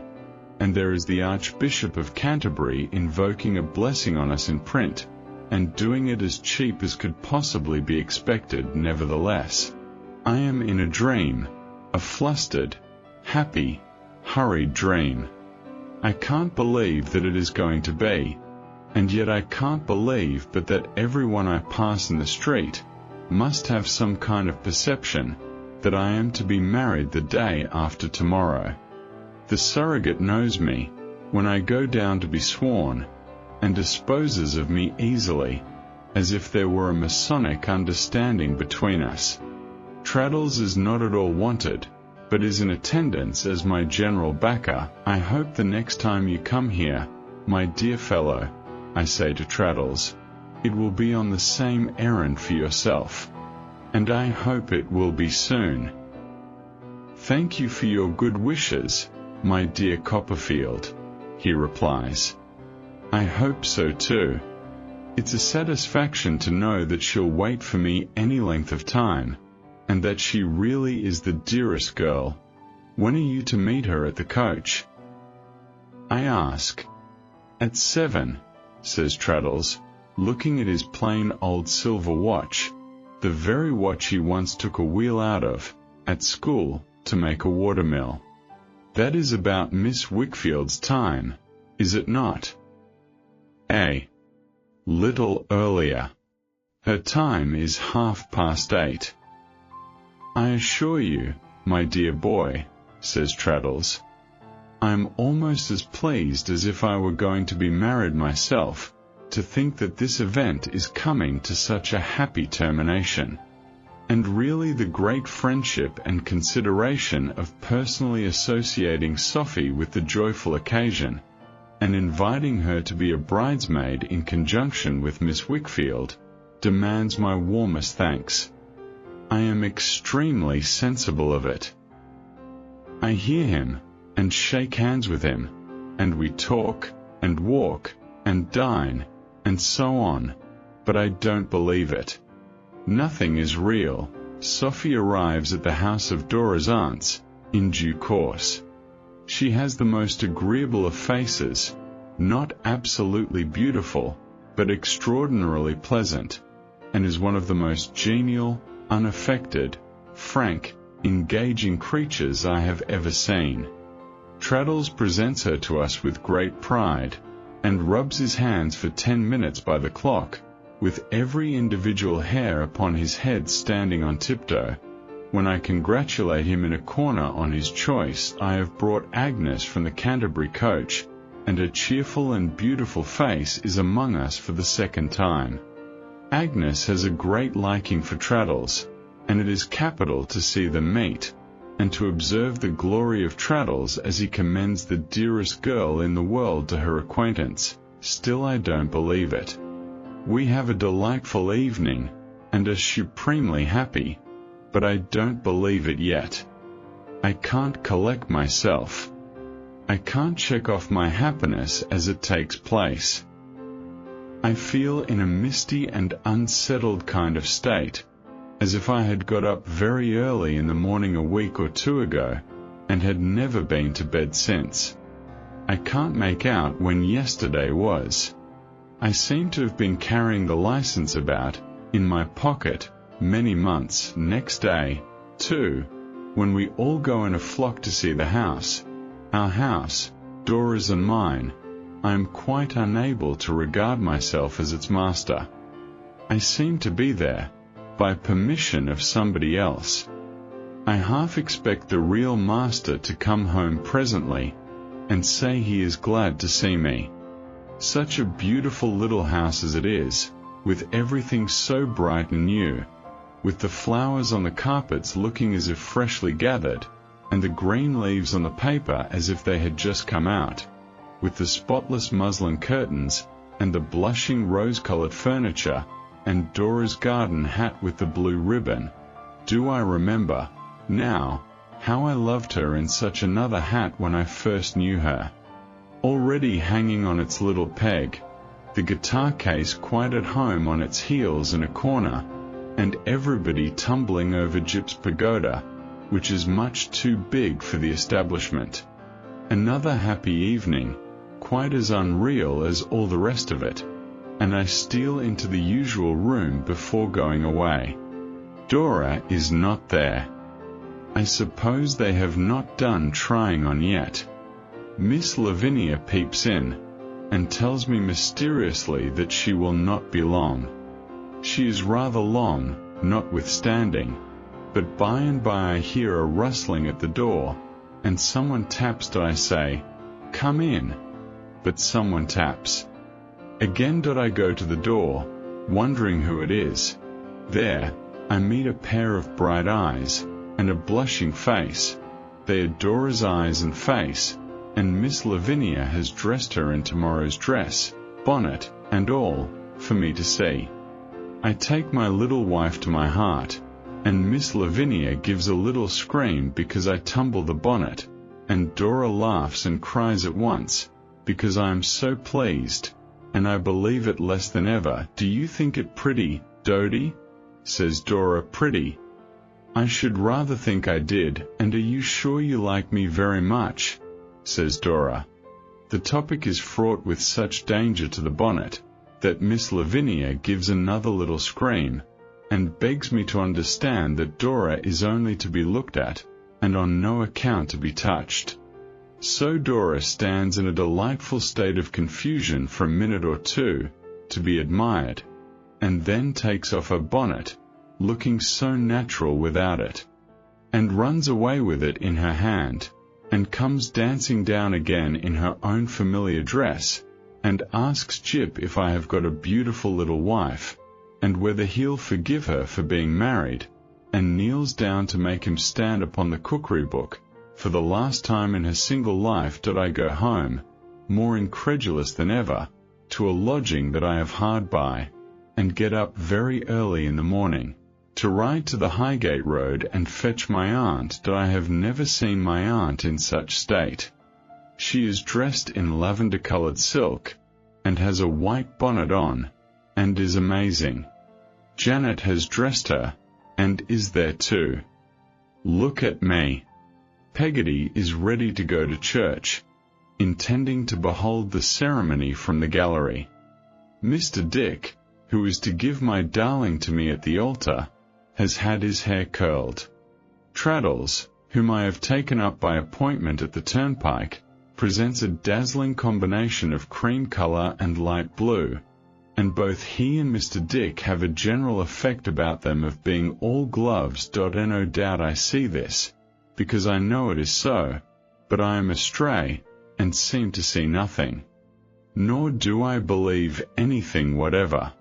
Still, as we drive along in an open carriage, this fairy marriage is real enough to fill me with a sort of wondering pity for the unfortunate people who have no part in it, but are sweeping out the shops, and going to their daily occupations. My aunt sits with my hand in hers all the way.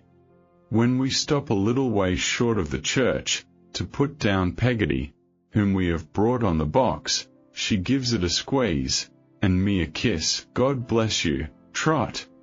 My own boy never could be dearer. I think of poor dear baby this morning.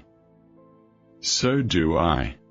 And of all I owe to you, dear aunt. Tut, child, says my aunt, and gives her hand in overflowing cordiality to Traddles, who then gives his to Mr. Dick, who then gives his to me, who then gives mine to Traddles, and then we come to the church door. The church is calm enough, I am sure, but it might be a steam power loom in full action, for any sedative effect it has on me. I am too far gone for that. The rest is all a more or less incoherent dream. Dream of their coming in with Dora, of the pew opener arranging us, like a drill sergeant, before the altar rails, of my wondering, even then, why pew openers must always be the most disagreeable females procurable, and whether there is any religious dread of a disastrous infection of good humour which renders it indispensable to set those vessels of vinegar upon the road to heaven. Of the clergyman and clerk appearing, of a few boatmen and some other people strolling in, of an ancient mariner behind me, strongly flavouring the church with rum, of the service beginning in a deep voice, and our all being very attentive. Of Miss Lavinia, who acts as a semi-auxiliary bridesmaid, being the first to cry, and of her doing homage, as I take it, to the memory of Pidger, in sobs, of Miss Clarissa applying a smelling bottle, of Agnes taking care of Dora, of my aunt endeavouring to represent herself as a model of sternness, with tears rolling down her face, of little Dora trembling very much, and making her responses in faint whispers. Of our kneeling down together, side by side, of Dora's trembling less and less, but always clasping Agnes by the hand, of the service being got through, quietly and gravely, of our all looking at each other in an April state of smiles and tears, when it is over, of my young wife being hysterical in the vestry, and crying for her poor papa, her dear papa. Of her soon cheering up again, and our signing the register all round. Of my going into the gallery for Peggotty to bring her to sign it. Of Peggotty's hugging me in a corner, and telling me she saw my own dear mother married. Of its being over, and our going away. Of my walking so proudly and lovingly down the aisle with my sweet wife upon my arm, through a mist of half-seen people, pulpits, monuments, pews, fonts, organs, and church windows, in which there flutter faint airs of association with my childish church at home, so long ago. Of their whispering, as we pass, what a youthful couple we are, and what a pretty little wife she is. Of our all being so merry and talkative in the carriage going back. Of Sophie telling us that when she saw Traddles, whom I had entrusted with a license, asked for it, she almost fainted, having been convinced that he would contrive to lose it, or to have his pocket picked. Of Agnes laughing gaily, and of Dora being so fond of Agnes that she will not be separated from her, but still keeps her hand. Of there being a breakfast, with abundance of things, pretty and substantial, to eat and drink, whereof I partake, as I should do in any other dream, without the least perception of their flavour, eating and drinking, as I may say, nothing but love and marriage, and no more believing in the viands than in anything else. Of my making a speech in the same dreamy fashion, without having an idea of what I want to say, beyond such as may be comprehended in the full conviction that I haven't said it. Of our being very sociably and simply happy, always in a dream though, and of Jip's having wedding cake, and its not agreeing with him afterwards. Of the pair of hired post horses being ready, and of Dora's going away to change her dress.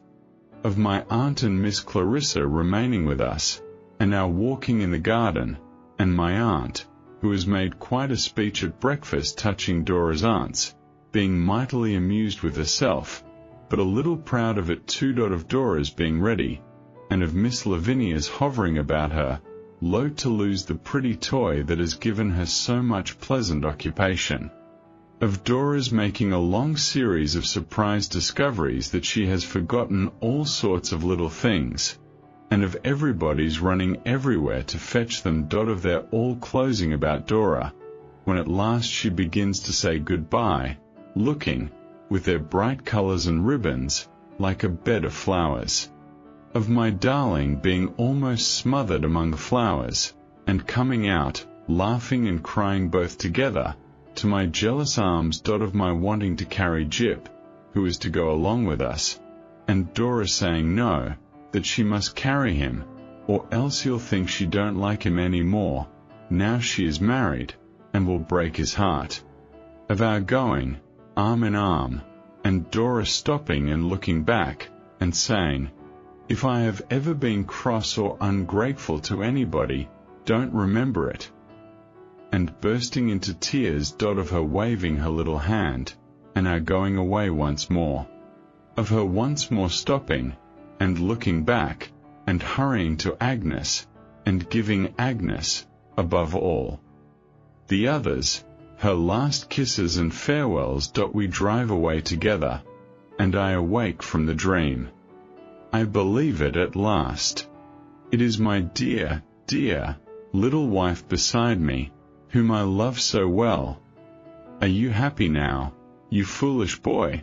says Dora, "and sure you don't repent?" I have stood aside to see the phantoms of those days go by me. They are gone, and I resume the journey of my story. David Copperfield, Chapter 44. Our housekeeping. It was a strange condition of things, the honeymoon being over, and the bridesmaids gone home, when I found myself sitting down in my own small house with Dora, quite thrown out of employment, as I may say, in respect of the delicious old occupation of making love. It seemed such an extraordinary thing to have Dora always there. It was so unaccountable not to be obliged to go out to see her, not to have any occasion to be tormenting myself about her, not to have to write to her, not to be scheming and devising opportunities of being alone with her. Sometimes of an evening, when I looked up from my writing, and saw her seated opposite, I would lean back in my chair, and think how queer it was that there we were, alone together as a matter of course, nobody's business any more, all the romance of our engagement put away upon a shelf, to rust, no one to please but one another to please, for life. When there was a debate, and I was kept out very late, it seemed so strange to me, as I was walking home, to think that Dora was at home. It was such a wonderful thing, at first, to have her coming softly down to talk to me as I ate my supper. It was such a stupendous thing to know for certain that she put her hair in papers. It was altogether such an astonishing event to see her do it. I doubt whether two young birds could have known less about keeping house than I and my pretty Dora did. We had a servant, of course. She kept house for us. I have still a latent belief that she must have been Mrs. Crupp's daughter in disguise. We had such an awful time of it with Mary, and her name was Paragon. Her nature was represented to us, when we engaged her, as being feebly expressed in her name. She had a written character, as large as a proclamation, and, according to this document, could do everything of a domestic nature that ever I heard of, and a great many things that I never did hear of. She was a woman in the prime of life, of a severe countenance, and subject, particularly in the arms, to a sort of perpetual measles or fiery rash. She had a cousin in the Life Guards, with such long legs that he looked like the afternoon shadow of somebody else. His shell jacket was as much too little for him as he was too big for the premises. He made the cottage smaller than it need have been, by being so very much out of proportion to it. Besides which, the walls were not thick, and, whenever he passed the evening at our house, we always knew of it by hearing one continual growl in the kitchen. Our treasure was warranted sober and honest.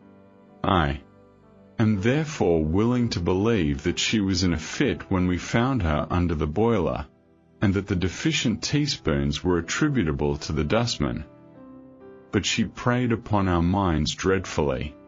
We felt our inexperience, and were unable to help ourselves.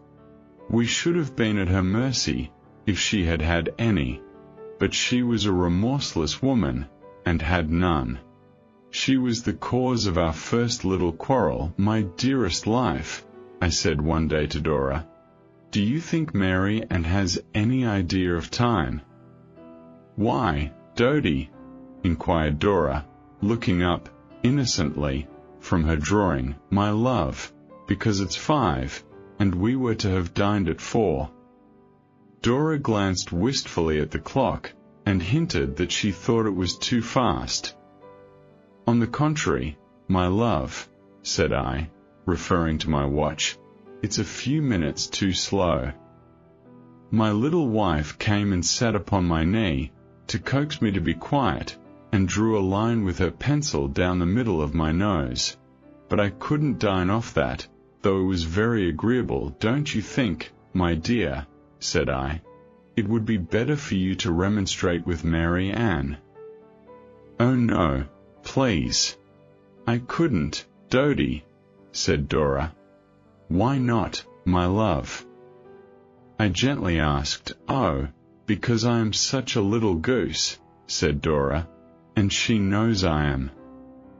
I thought this sentiment so incompatible with the establishment of any system of check on Mary Ann, that I frowned a little. Oh, what ugly wrinkles in my bad boy's forehead, said Dora, and still being on my knee, she traced them with her pencil, putting it to her rosy lips to make it mark blacker, and working at my forehead with a quaint little mockery of being industrious, that quite delighted me in spite of myself. "There's a good child," said Dora.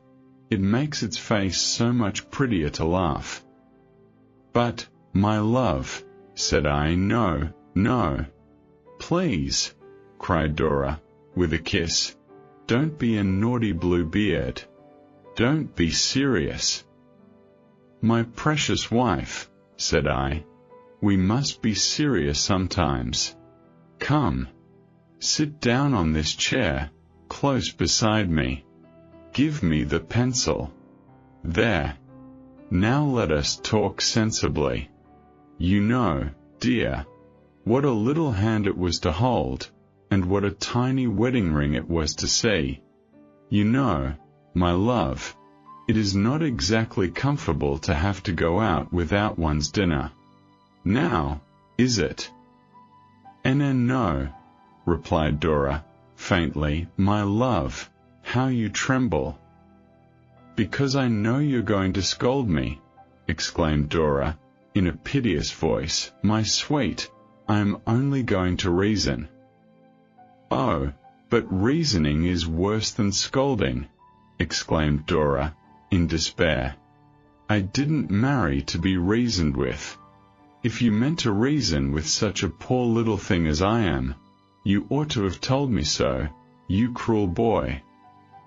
I tried to pacify Dora, but she turned away her face, and shook her curls from side to side, and said, "You cruel, cruel boy," so many times, that I really did not exactly know what to do, so I took a few turns up and down the room in my uncertainty, and came back again. "Dora, my darling."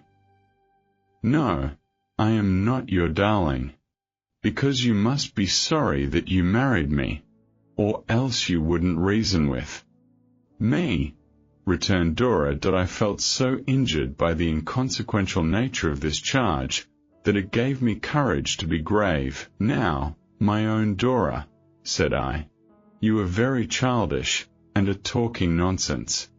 You must remember, I am sure, that I was obliged to go out yesterday when dinner was half over, and that, the day before, I was made quite unwell by being obliged to eat underdone veal in a hurry. Today, I don't dine at all, and I am afraid to say how long we waited for breakfast, and then the water didn't boil. I don't mean to reproach you, my dear, but this is not comfortable." "Oh, you cruel, cruel boy, to say I am a disagreeable wife," cried Dora. "Now, my dear Dora, you must know that I never said that." "You said I wasn't comfortable," cried Dora. "I said the housekeeping was not comfortable." "It's exactly the same thing," cried Dora. And she evidently thought so, for she wept most grievously. I took another turn across the room, full of love for my pretty wife, and distracted by self-accusatory inclinations to knock my head against the door. I sat down again, and said, "I am not blaming you, Dora. We have both a great deal to learn. I am only trying to show you, my dear, that you really must," I was resolved not to give this up, "accustom yourself to look after Mary Ann. Likewise to act a little for yourself, and me. I wonder, I do, at your making such ungrateful speeches," sobbed Dora, "when you know that the other day, when you said you would like a little bit of fish, I went out myself, miles and miles, and ordered it, to surprise you." "And it was very kind of you, my own darling," said I. "I felt it so much that I wouldn't on any account have even mentioned that you bought a salmon, which was too much for two, or that it cost £1.6, which was more than we can afford." "You enjoyed it very much," sobbed Dora. "And you said I was a mouse." "And I'll say so again, my love," I returned, 1,000 times. But I had wounded Dora's soft little heart, and she was not to be comforted. She was so pathetic in her sobbing and bewailing, that I felt as if I had said I don't know what to hurt her. I was obliged to hurry away. I was kept out late, and I felt all night such pangs of remorse as made me miserable. I had the conscience of an assassin, and was haunted by a vague sense of enormous wickedness that it was 2 or 3 hours past midnight when I got home. I found my aunt, in our house, sitting up for me. "Is anything the matter, Aunt?" said I, alarmed. "Nothing, Trot," she replied. Sit down. Little Blossom has been rather out of spirits, and I have been keeping her company. That's all." I leaned my head upon my hand, and felt more sorry and downcast, as I sat looking at the fire, than I could have supposed possible so soon after the fulfillment of my brightest hopes. As I sat thinking, I happened to meet my aunt's eyes, which were resting on my face. There was an anxious expression in them, but it cleared directly, I assure you. "Aunt," said I have been quite unhappy myself all night, to think of Dora's being so. But I had no other intention than to speak to her tenderly and lovingly about our home affairs." My aunt nodded encouragement. "You must have patience, Trot," said she. "Of course. Heaven knows I don't mean to be unreasonable, Aunt." No, said my aunt. "But Little Blossom is a very tender little blossom, and the wind must be gentle with her." I thanked my good aunt, in my heart, for her tenderness towards my wife, and I was sure that she knew I did. "Don't you think, Aunt," said I, after some further contemplation of the fire, "that you could advise and counsel Dora a little, for our mutual advantage, now and then?" "Trot," returned my aunt, with some emotion, "no, don't ask me such a thing." Her tone was so very earnest that I raised my eyes in surprise. "I look back on my life, child," said my aunt, "and I think of some who are in their graves, with whom I might have been on kinder terms. If I judged harshly of other people's mistakes in marriage, it may have been because I had bitter reason to judge harshly of my own. Let that pass. I have been a grumpy, frumpy, wayward sort of a woman, a good many years. I am still, and I always shall be. But you and I have done one another some good, Trot. At all events, you have done me good, my dear, and division must not come between us, at this time of day." "Division between us?" cried I. Child, said my aunt, smoothing her dress. "How soon it might come between us, or how unhappy I might make our Little Blossom, if I meddled in anything, a prophet couldn't say. I want our pet to like me, and be as gay as a butterfly. Remember your own home, in that second marriage, and never do both me and her the injury you have hinted at." I comprehended, at once, that my aunt was right, and I comprehended the full extent of her generous feeling towards my dear wife. "These are early days, Trot," she pursued, "and Rome was not built in a day, nor in a year. You have chosen freely for yourself." A cloud passed over her face for a moment, I thought. "And you have chosen a very pretty and a very affectionate creature. It will be your duty, and it will be your pleasure too. Of course I know that. I am not delivering a lecture, to estimate her, as you chose her, by the qualities she has, and not by the qualities she may not have. The latter you must develop in her, if you can. And if you cannot, child," here my aunt rubbed her nose, "you must just accustom yourself to do without 'em. But remember, My dear, your future is between you two. No one can assist you. You are to work it out for yourselves. This is marriage, Trot, and heaven bless you both, in it, for a pair of babes in the wood as you are." My aunt said this in a sprightly way, and gave me a kiss to ratify the blessing. "Now," said she, "light my little lantern, and see me into my bandbox by the garden path," for there was a communication between our cottages in that direction. "Give Betsy Trotwood's love to Blossom, when you come back, and whatever you do, Trot, never dream of setting Betsy up as a scarecrow, for if I ever saw her in the glass, she's quite grim enough and gaunt enough in her private capacity."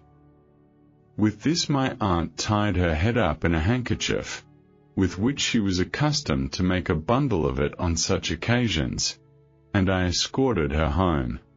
As she stood in her garden, holding up her little lantern to light me back, I thought her observation of me had an anxious air again, but I was too much occupied in pondering on what she had said, and too much impressed, for the first time, in reality, by the conviction that Dora and I had indeed to work out our future for ourselves, and that no one could assist us, to take much notice of it. Dora came stealing down in her little slippers, to meet me, now that I was alone, and cried upon my shoulder, and said I had been hard-hearted and she had been naughty, and I said much the same thing in effect, I believe, and we made it up, and agreed that our first little difference was to be our last, and that we were never to have another if we lived 100 years. The next domestic trial we went through was the ordeal of servants. Marian's cousin deserted into our coal-hole, and was brought out, to our great amazement, by a piquet of his companions in arms, who took him away handcuffed in a procession that covered our front garden with ignominy. This nerved me to get rid of Mary and, who went so mildly, on receipt of wages, that I was surprised, until I found out about the teaspoons, and also about the little sum she had borrowed in my name of the tradespeople without authority.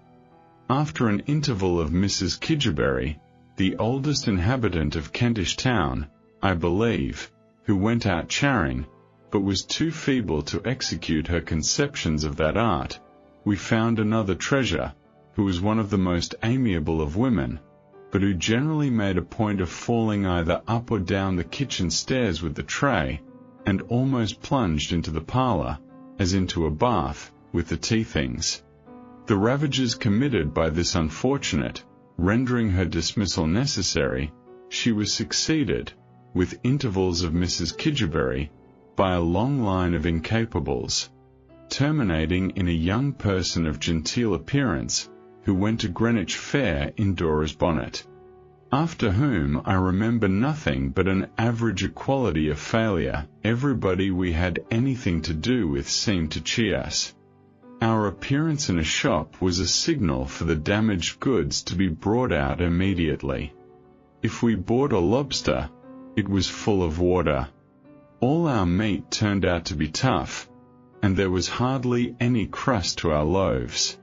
In search of the principle on which joints ought to be roasted enough, and not too much, I myself referred to the cookery book, and found it there established as the allowance of 1/4 of an hour to every pound, and say 1/4 over. But the principle always failed us by some curious fatality, and we never could hit any medium between redness and cinders. I had reason to believe that in accomplishing these failures we incurred a far greater expense than if we had achieved a series of triumphs. It appeared to me, on looking over the tradesmen's books, as if we might have kept the basement story paved with butter. Such was the extensive scale of our consumption of that article. I don't know whether the excise returns of the period may have exhibited any increase in the demand for pepper, but if our performances did not affect the market, I should say several families must have left off using it. And the most wonderful fact of all was that we never had anything in the house as to the washerwoman pawning the clothes, and coming in a state of penitent intoxication to apologize. I suppose that might have happened several times to anybody. Also the chimney on fire, the parish engine, and perjury on the part of the beadle. But I apprehend that we were personally fortunate in engaging a servant with a taste for cordials, who swelled our running account for porter at the public house by such inexplicable items as quartern rum shrub, Mrs. C. half quartern gin and cloves, Mrs. C. glass rum and peppermint, Mrs. C. The parentheses always referring to Dora, who was supposed, it appeared on explanation, to have imbibed the whole of these refreshments. One of our first feats in the housekeeping way was a little dinner to Traddles. I met him in town, and asked him to walk out with me that afternoon. He readily consenting, I wrote to Dora, saying I would bring him home. It was pleasant weather, and on the road we made my domestic happiness the theme of conversation. Traddles was very full of it, and said that, picturing himself with such a home, and Sophie waiting and preparing for him, he could think of nothing wanting to complete his bliss. I could not have wished for a prettier little wife at the opposite end of the table, but I certainly could have wished, when we sat down, for a little more room. I did not know how it was, but though there were only two of us, we were at once always cramped for room, and yet had always room enough to lose everything in. I suspect it may have been because nothing had a place of its own, except Jip's pagoda, which invariably blocked up the main thoroughfare. On the present occasion, Traddles was so hemmed in by the pagoda and the guitar case, and Dora's flower painting, and my writing table, that I had serious doubts of the possibility of his using his knife and fork, but he protested, with his own good humor, oceans of room, Copperfield. I assure you, oceans. There was another thing I could have wished, namely, that Jip had never been encouraged to walk about the tablecloth during dinner. I began to think there was something disorderly in his being there at all, even if he had not been in the habit of putting his foot in the salt or the melted butter. On this occasion he seemed to think he was introduced expressly to keep Traddles at bay, and he barked at my old friend, and made short runs at his plate, with such undaunted pertinacity, that he may be said to have engrossed the conversation. However, as I knew how tender-hearted my dear Dora was, and how sensitive she would be to any slight upon her favourite, I hinted no objection. For similar reasons I made no allusion to the skirmishing plates upon the floor, or to the disreputable appearance of the castors, which were all at 6s and 7s, and looked drunk, or to the further blockade of Traddles by wandering vegetable dishes and jugs. I could not help wondering in my own mind, as I contemplated the boiled leg of mutton before me, previous to carving it, how it came to pass that our joints of meat were of such extraordinary shapes, and whether our butcher contracted for all the deformed sheep that came into the world. But I kept my reflections to myself. My love, said I to Dora, what have you got in that dish? I could not imagine why Dora had been making tempting little faces at me, as if she wanted to kiss me. Oysters, dear, said Dora, timidly. Was that your thought? Said I, delighted. Yes, Dodie, said Dora, there never was a happier one. I exclaimed, laying down the carving knife and fork. There is nothing Traddles likes so much. Yes, Dodie, said Dora, and so I bought a beautiful little barrel of them, and the man said they were very good. But I am afraid there's something the matter with them. They don't seem right. Here Dora shook her head, and diamonds twinkled in her eyes. "They are only opened in both shells," said I. "Take the top one off, my love." "But it won't come off," said Dora, trying very hard, and looking very much distressed. "Do you know, Copperfield," said Traddles, cheerfully examining the dish, "I think it is in consequence, they are capital oysters, but I think it is in consequence of their never having been opened." They never had been opened, and we had no oyster knives, and couldn't have used them if we had, so we looked at the oysters and ate the mutton. At least we ate as much of it as was done, and made up with capers. If I had permitted him, I am satisfied that Traddles would have made a perfect savage of himself, and eaten a plateful of raw meat, to express enjoyment of the repast, but I would hear of no such immolation on the altar of friendship, and we had a course of bacon instead, there happening, by good fortune, to be cold bacon in the larder. My poor little wife was in such affliction when she thought I should be annoyed, and in such a state of joy when she found I was not, that the discomfiture I had subdued very soon vanished, and we passed a happy evening, Dora sitting with her arm on my chair while Traddles and I discussed a glass of wine, and taking every opportunity of whispering in my ear that it was so good of me not to be a cruel, cross old boy. By and by she made tea for us, which it was so pretty to see her do, as if she was busying herself with a set of doll's tea things, that I was not particular about the quality of the beverage. Then Traddles and I played a game or two at cribbage, and Dora singing to the guitar the while. It seemed to me as if our courtship and marriage were a tender dream of mine, and the night when I first listened to her voice were not yet over. When Traddles went away, and I came back into the parlor from seeing him out, my wife planted her chair close to mine, and sat down by my side. "I am very sorry," she said. "Will you try to teach me, Dodie?"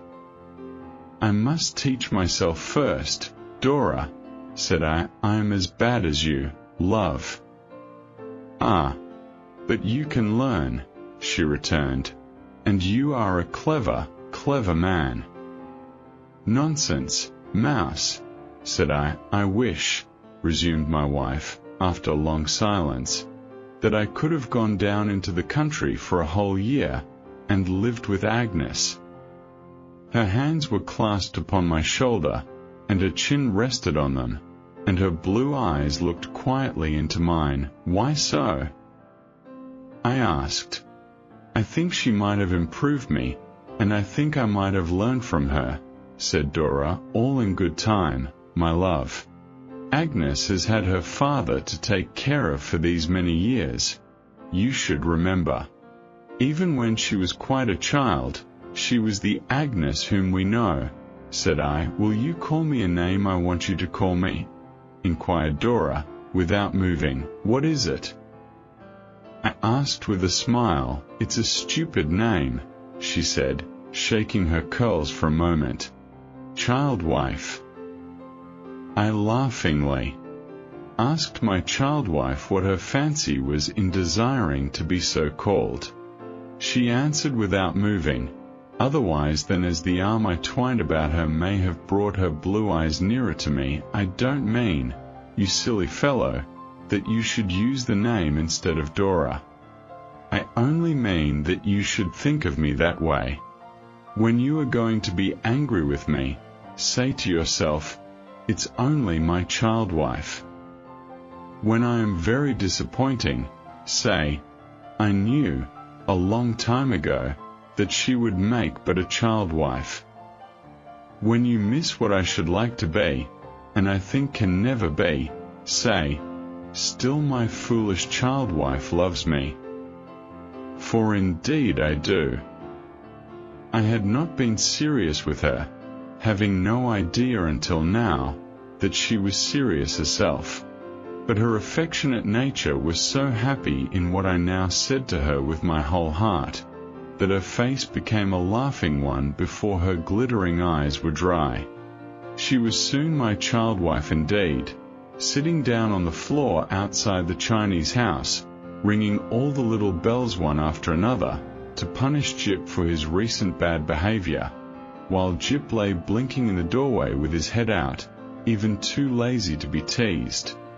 This appeal of Dora's made a strong impression on me. I look back on the time I write of. I invoke the innocent figure that I dearly loved, to come out from the mists and shadows of the past, and turn its gentle head towards me once again, and I can still declare that this one little speech was constantly in my memory. I may not have used it to the best account. I was young and inexperienced, but I never turned a deaf ear to its artless pleading. Dora told me, shortly afterwards, that she was going to be a wonderful housekeeper. Accordingly, she polished the tablets, pointed the pencil, bought an immense account book, carefully stitched up with a needle and thread all the leaves of the cookery book which Jip had torn, and made quite a desperate little attempt to be good, as she called it. But the figures had the old obstinate propensity. They would not add up. When she had entered 2 or 3 laborious items in the account book, Jip would walk over the page, wagging his tail, and smear them all out. Her own little right-hand middle finger got steeped to the very bone in ink, and I think that was the only decided result obtained sometimes, of an evening, when I was at home and at work, for I wrote a good deal now, and was beginning in a small way to be known as a writer. I would lay down my pen, and watch my child wife trying to be good. First of all, she would bring out the immense account book, and lay it down upon the table, with a deep sigh. Then she would open it at the place where Jip had made it illegible last night, and call Jip up, to look at his misdeeds. This would occasion a diversion in Jip's favour, and some inking of his nose, perhaps, as a penalty. Then she would tell Jip to lie down on the table instantly, like a lion, which was one of his tricks, though I cannot say the likeness was striking, and, if he were in an obedient humour, he would obey. Then she would take up a pen, and begin to write, and find a hair in it. Then she would take up another pen, and begin to write, and find that it spluttered. Then she would take up another pen, and begin to write, and say in a low voice, "Oh, it's a talking pen, and will disturb Dodie." And then she would give it up as a bad job, and put the account book away, after pretending to crush the lion with it. Or, if she were in a very sedate and serious state of mind, she would sit down with the tablets, and a little basket of bills and other documents, which looked more like curl papers than anything else, and endeavour to get some result out of them.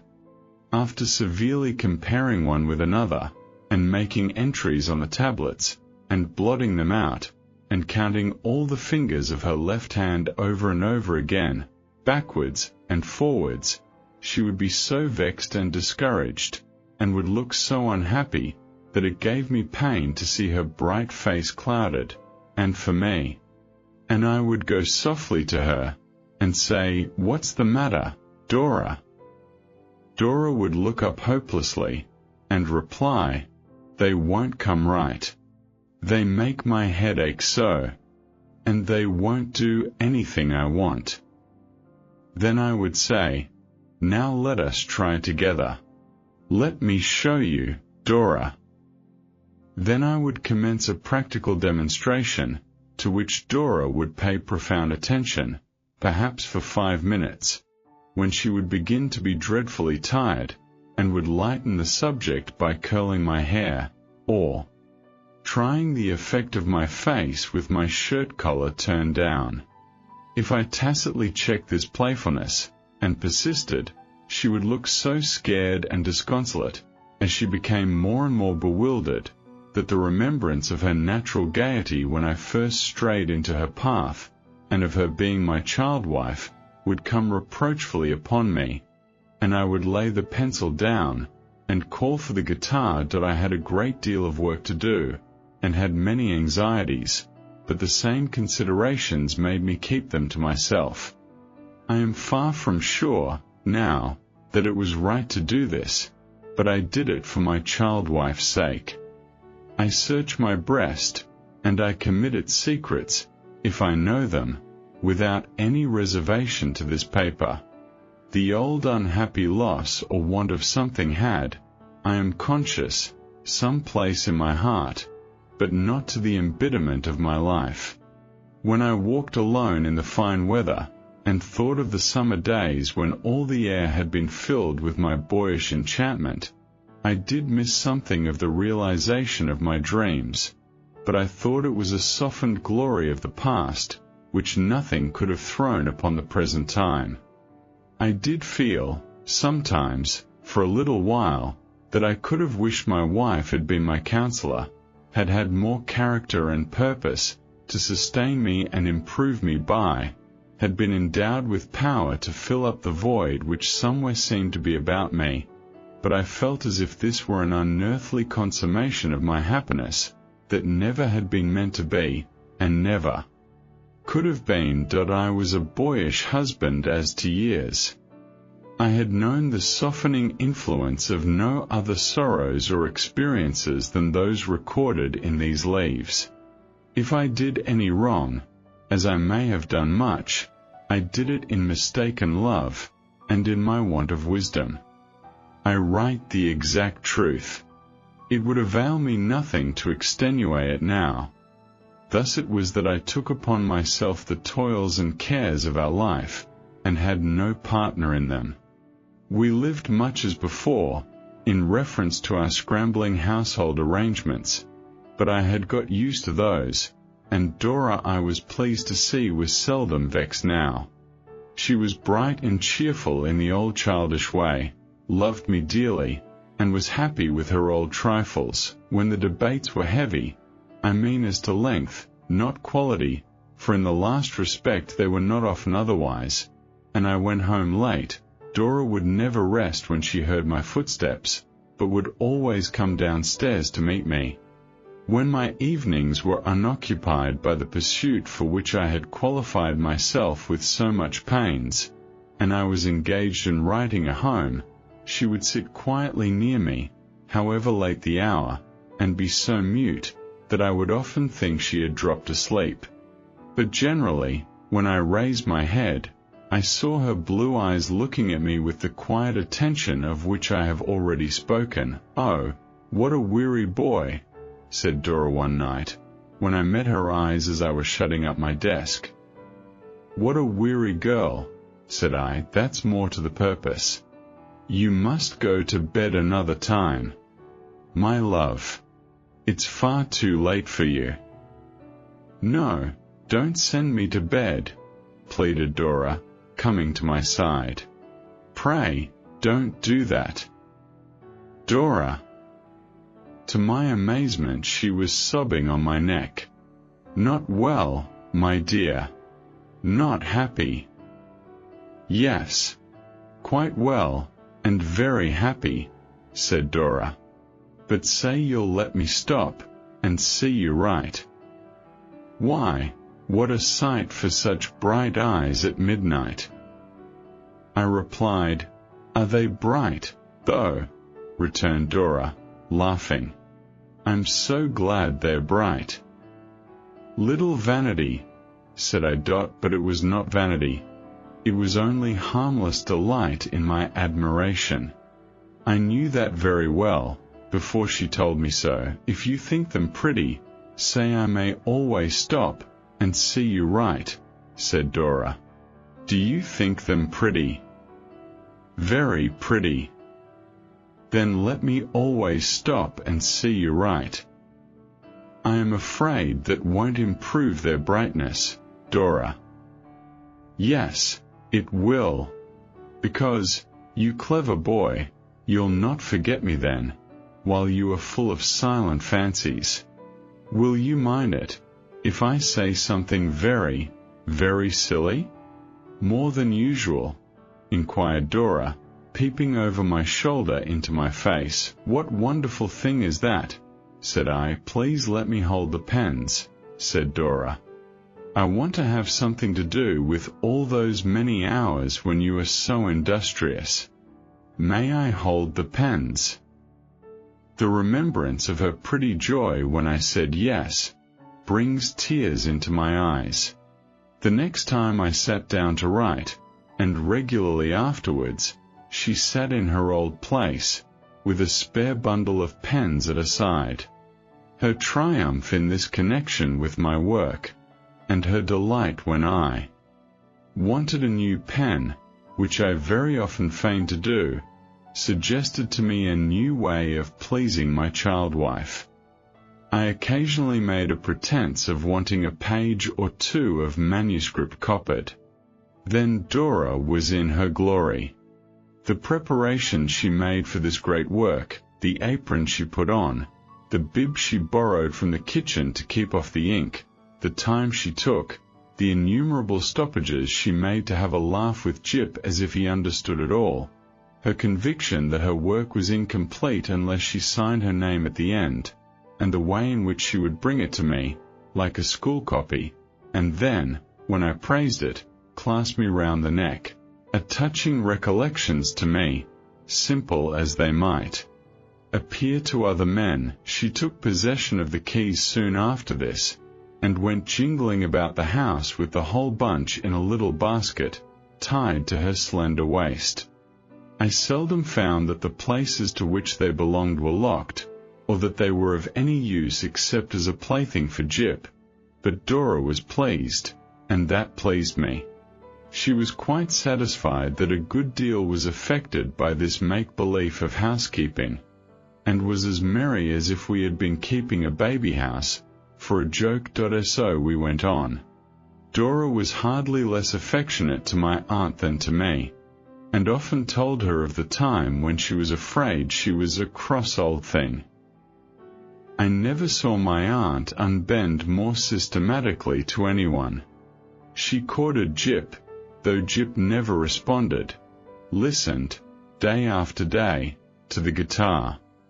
Though I am afraid she had no taste for music, never attacked the incapables, though the temptation must have been severe, went wonderful distances on foot to purchase, as surprises, any trifles that she found out Dora wanted, and never came in by the garden, and missed her from the room, but she would call out, at the foot of the stairs, in a voice that sounded cheerfully all over the house, "Where's little Blossom?"